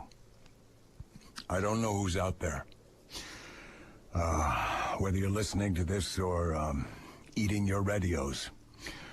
But I'm here, and so are you, whatever you are. Now, I'm gonna go right to some fresh obituaries. Laurel Ann Drummond died today, but you knew that already. You were here. And Dr. John Mendez died today. Well, some of you may have tried to kill him yourself, and who knows, you may not have managed to yet, but you probably will, eventually. So, let's say goodbye to the good doctor. And the next one... well, this,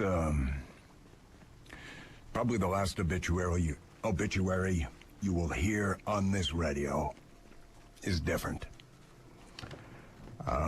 It's different because it's, well, someone who meant a lot to me. Sidney Breyer died today. Not the same way I imagine you're killing people today, or being killed. No. She was murdered by a word. She was killed by a kiss. And so, here I am, at the end of everything, the cockroach that fled into the radio, waiting to see what, if anything, happens now. You know, I should tell you that, I started to notice something strange a while ago. And I decided I'm going to, as long as I can, I'm going to stay alive by talking. I feel drawn right now to the word paper. I don't feel compelled to say it yet, but I can feel it sitting there like an itch. I have an infected word and it'll spread. Soon all I'll want to say is paper. Oh, there, you see? I felt that. To say that word, paper. It's like my hand brushed over it and for a second, relief. Paper. Wonder when I heard it, who said it to me. Paper. Now what was that? Something else moved in there. Something's trying to erase me. Each word. There's another. Each word that it takes, I get smaller. It takes me in the things I say, in the words that I think. It's not safe to be what I say.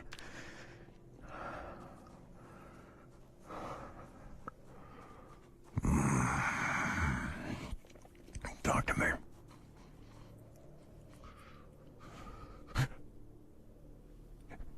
Talk to me. Sid? Sid?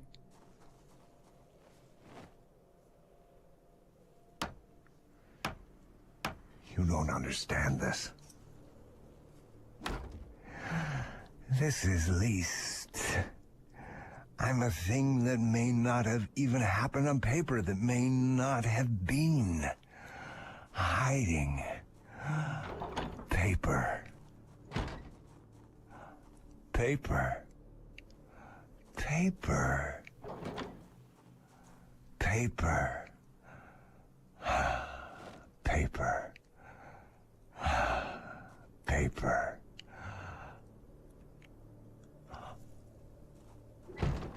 Trap.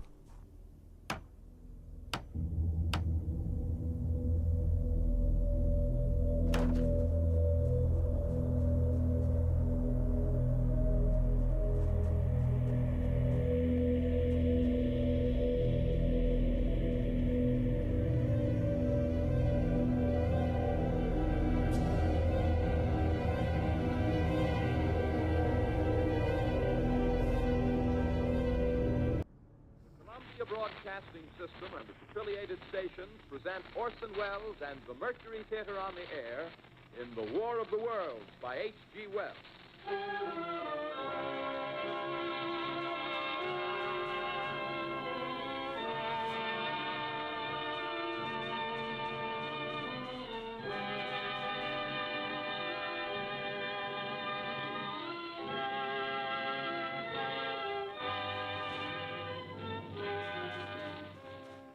Ladies and gentlemen, the director of the Mercury Theater and star of these broadcasts, Orson Welles.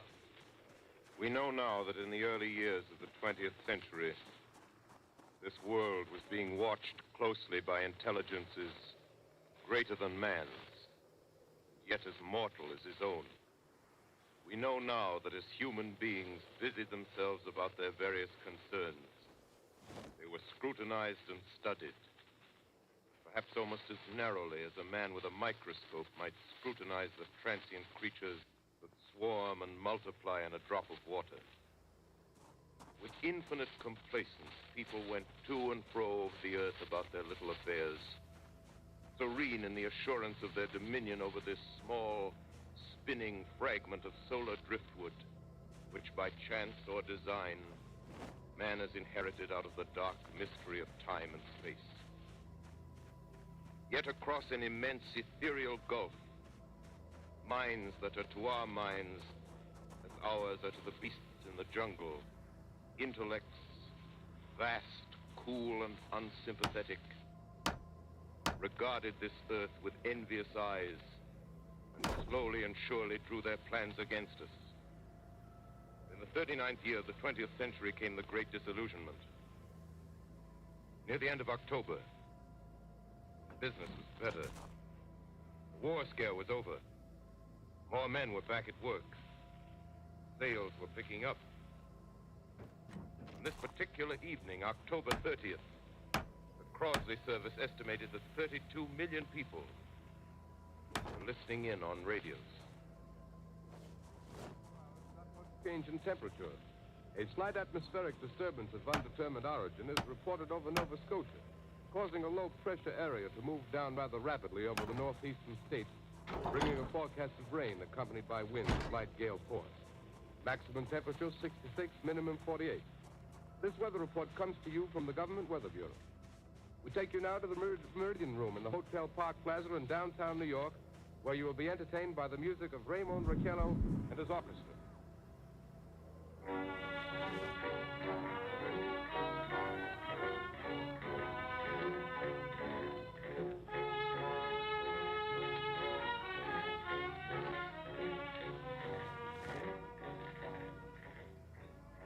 Good evening, ladies and gentlemen. From the Meridian Room in the Park Plaza Hotel in New York City, we bring you the music of Raymond Raquello and his orchestra. With a touch of the Spanish, Raymond Raquello leads off with La Comparsita.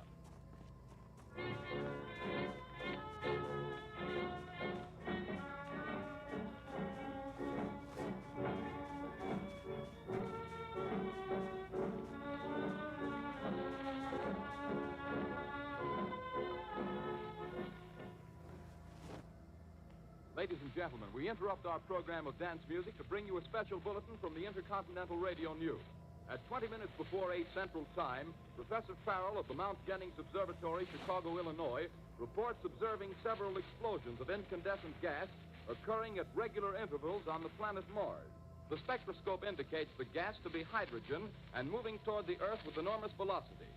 Professor Pearson of the observatory at Princeton confirms Farrell's observation and describes the phenomenon as, quote, like a jet of blue flame shot from a gun, unquote. We now return you to the music of Raymond Raquello playing for you in the Meridian Room of the Park Plaza Hotel situated in downtown New York.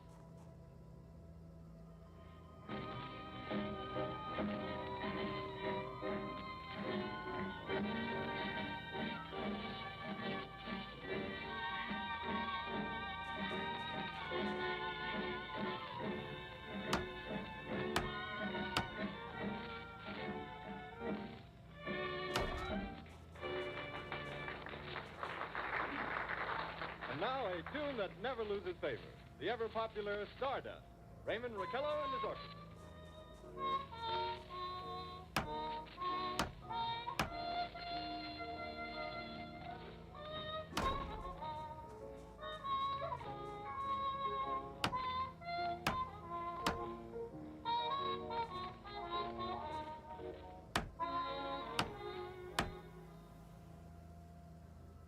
Ladies and gentlemen, following on the news given in our bulletin a moment ago, the Government Meteorological Bureau has requested the large observatories of the country to keep an astronomical watch on any further disturbances occurring on the planet Mars. Due to the unusual nature of this occurrence, we have arranged an interview with a noted astronomer, Professor Pearson, who will give us his views on this event. In a few moments, we will take you to the Princeton Observatory at Princeton, New Jersey. We return you until then with the music of Ramon Raquello and his orchestra.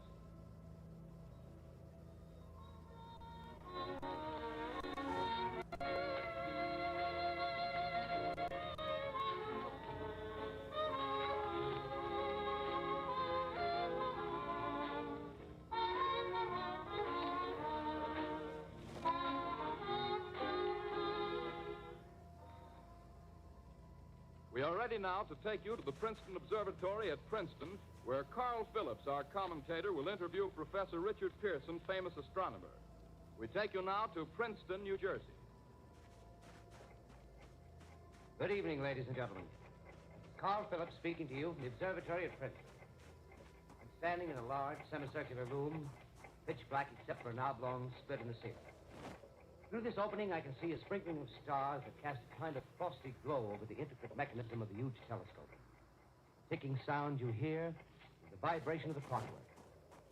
Professor Pearson stands directly above me on a small platform, peering through the giant lens. I'll ask you to be patient, ladies and gentlemen, during any delay that may arise during our interview. Besides the ceaseless watch of the heavens, Professor Pearson may be interrupted by telephone or other communication. During this period, he is in constant touch with the astronomical centers of the world. Professor, may I begin our questions? At any time, Mr. Phillips. Professor, would you please tell our radio audience exactly what you see as you observe the planet Mars through your telescope? Nothing unusual at the moment, Mr. Phillips. A red disk swimming in a blue sea. Transverse stripes across the disk. Quite distinct now because Mars happens to be at the point nearest the Earth, in opposition, as we call it. In your opinion, what do these transverse stripes signify, Professor? Not canals, I can assure you, Mr. Phillips. Although that's the popular conjecture of those who imagine Mars to be inhabited. From a scientific viewpoint, the stripes are merely the result of atmospheric conditions peculiar to the planet. Then you're quite convinced, as a scientist, that living intelligence as we know it does not exist on Mars? I'd say the chances against it are 1,000 to 1. And yet, how do you account for these gas eruptions occurring on the surface of the planet at regular intervals? Phillips, I cannot account for it. By the way, Professor, for the benefit of our listeners, how far is Mars from the Earth? Approximately 40 million miles. Well, that seems a safe enough distance. Just a moment, ladies and gentlemen. Someone has just handed Professor Pearson a message. While he reads it, let me remind you that we are speaking to you from the observatory in Princeton, New Jersey, where we are interviewing the world-famous astronomer, Professor Pearson. One moment, please. Professor Pearson has passed me a message which he has just received. Professor, may I read the message to the listening audience? Certainly. Ladies and gentlemen, I shall read you a wire addressed to Professor Pearson from Dr. Gray of the Natural History Museum, New York. Quote, 9:15 p.m. Eastern Standard Time. Seismograph registered shock of almost earthquake intensity occurring within a radius of 20 miles of Princeton. Please investigate. Signed, Lloyd Gray, Chief of Astronomical Division. Unquote. Professor Pearson, could this occurrence possibly have something to do with the disturbances observed on the planet Mars? Hardly, Mr. Phillips. This is probably a meteorite of unusual size, and its arrival at this particular time is merely a coincidence. However, we shall conduct a search as soon as daylight permits. Thank you, Professor. Ladies and gentlemen, for the past 10 minutes, we've been speaking to you from the observatory at Princeton, bringing you a special interview with Professor Pearson, noted astronomer. This is Carl Phillips speaking. We are returning you now to our New York studio.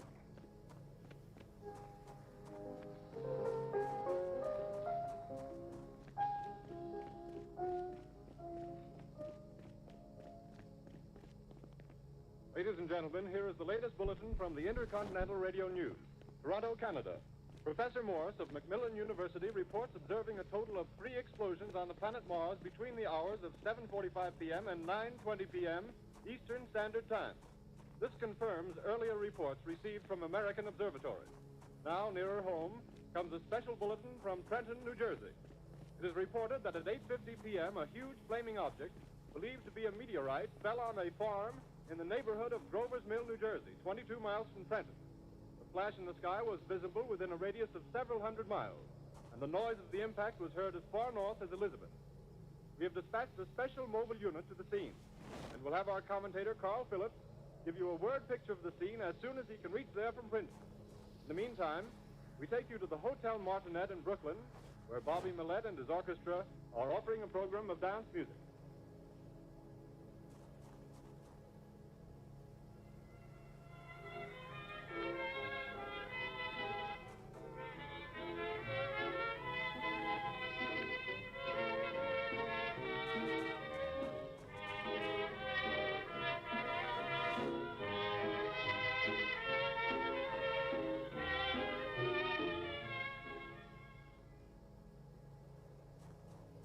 We take you now to Grover's Mill, New Jersey.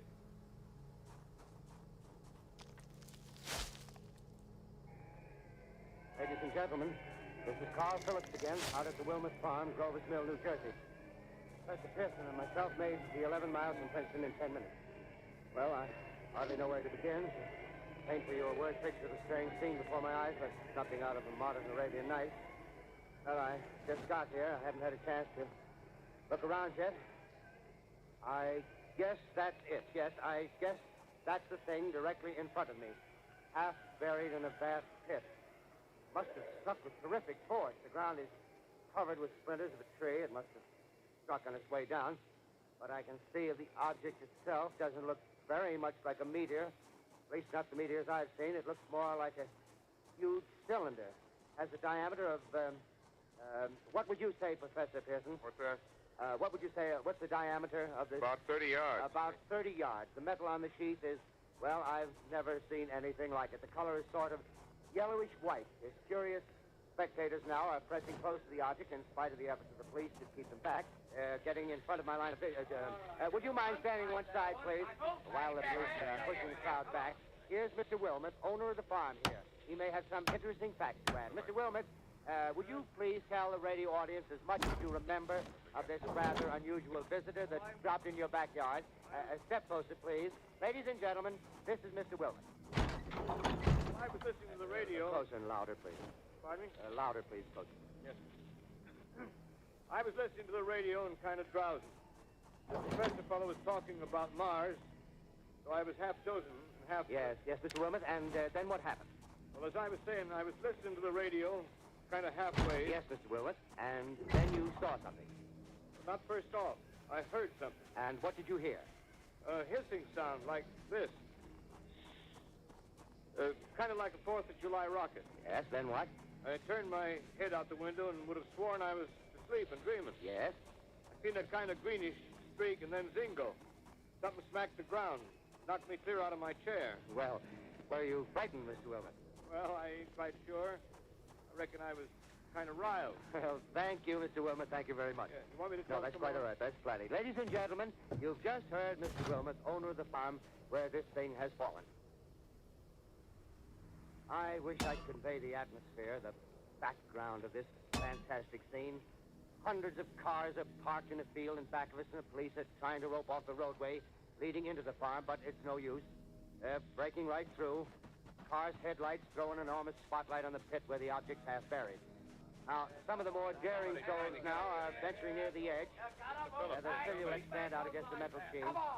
One man wants to touch the thing. He's having an argument with the policeman. Now, the policeman wins. Now, ladies and gentlemen, there's something I haven't mentioned in all this excitement, but it's becoming more distinct. Perhaps you've caught it already on your radio. Listen, please. Do you hear it? The curious humming sound that seems to come from inside the object. I'll move the microphone nearer. Here. Now, we're not more than 25 feet away. Can you hear it now? Professor Pearson.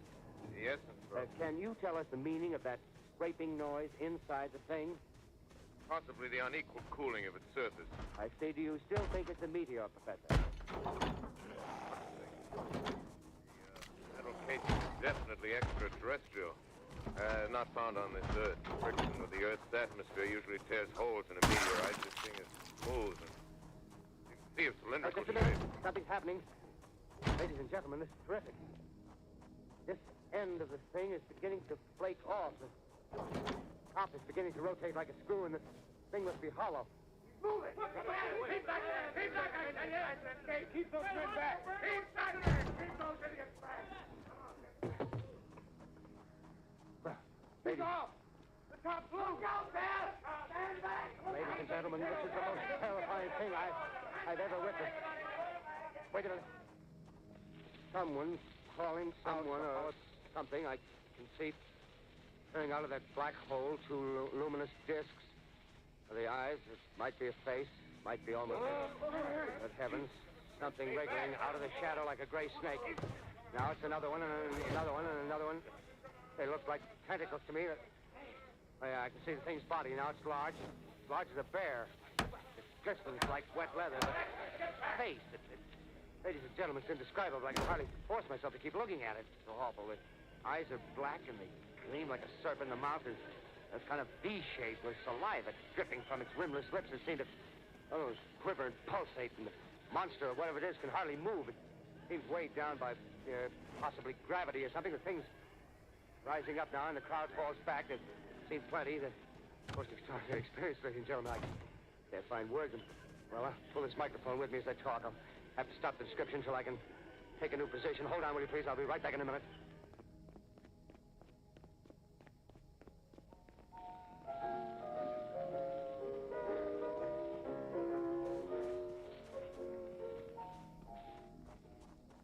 We are bringing you an eyewitness account of what's happening on the Wilmuth Farm, Grover's Mill, New Jersey.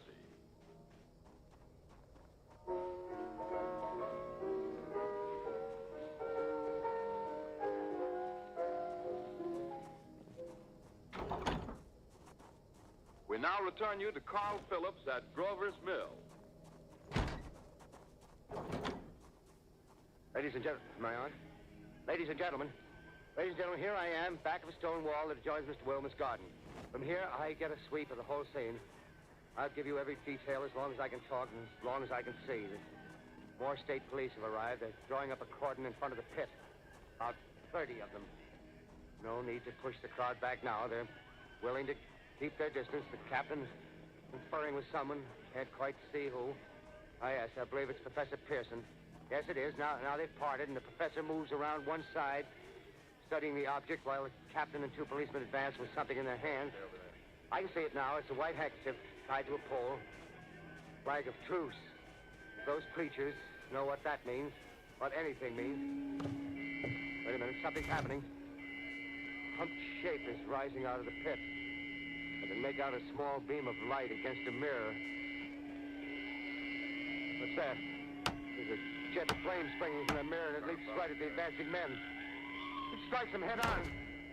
Lord, they're turning into flames. Now the whole field's caught up by the woods, the barns, the gas spreading everywhere. Coming this way now, about 20 yards to my right.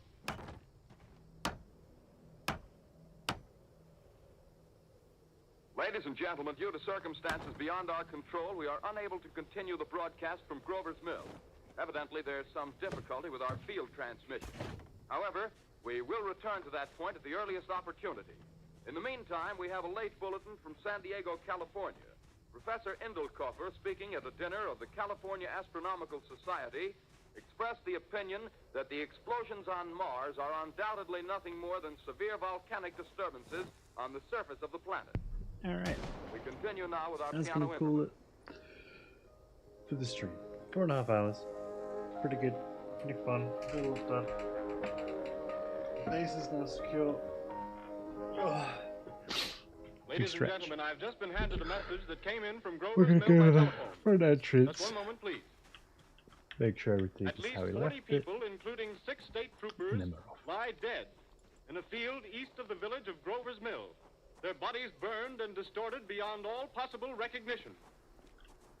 The next voice you hear will be that of Brigadier General Montgomery Smith, commander of the state militia at Trenton, New Jersey. I have been requested by the governor of New Jersey to place the counties Dougie. of Mercer and Thank you, everyone. Middlesex as far west as... It's been a pleasure. And peace.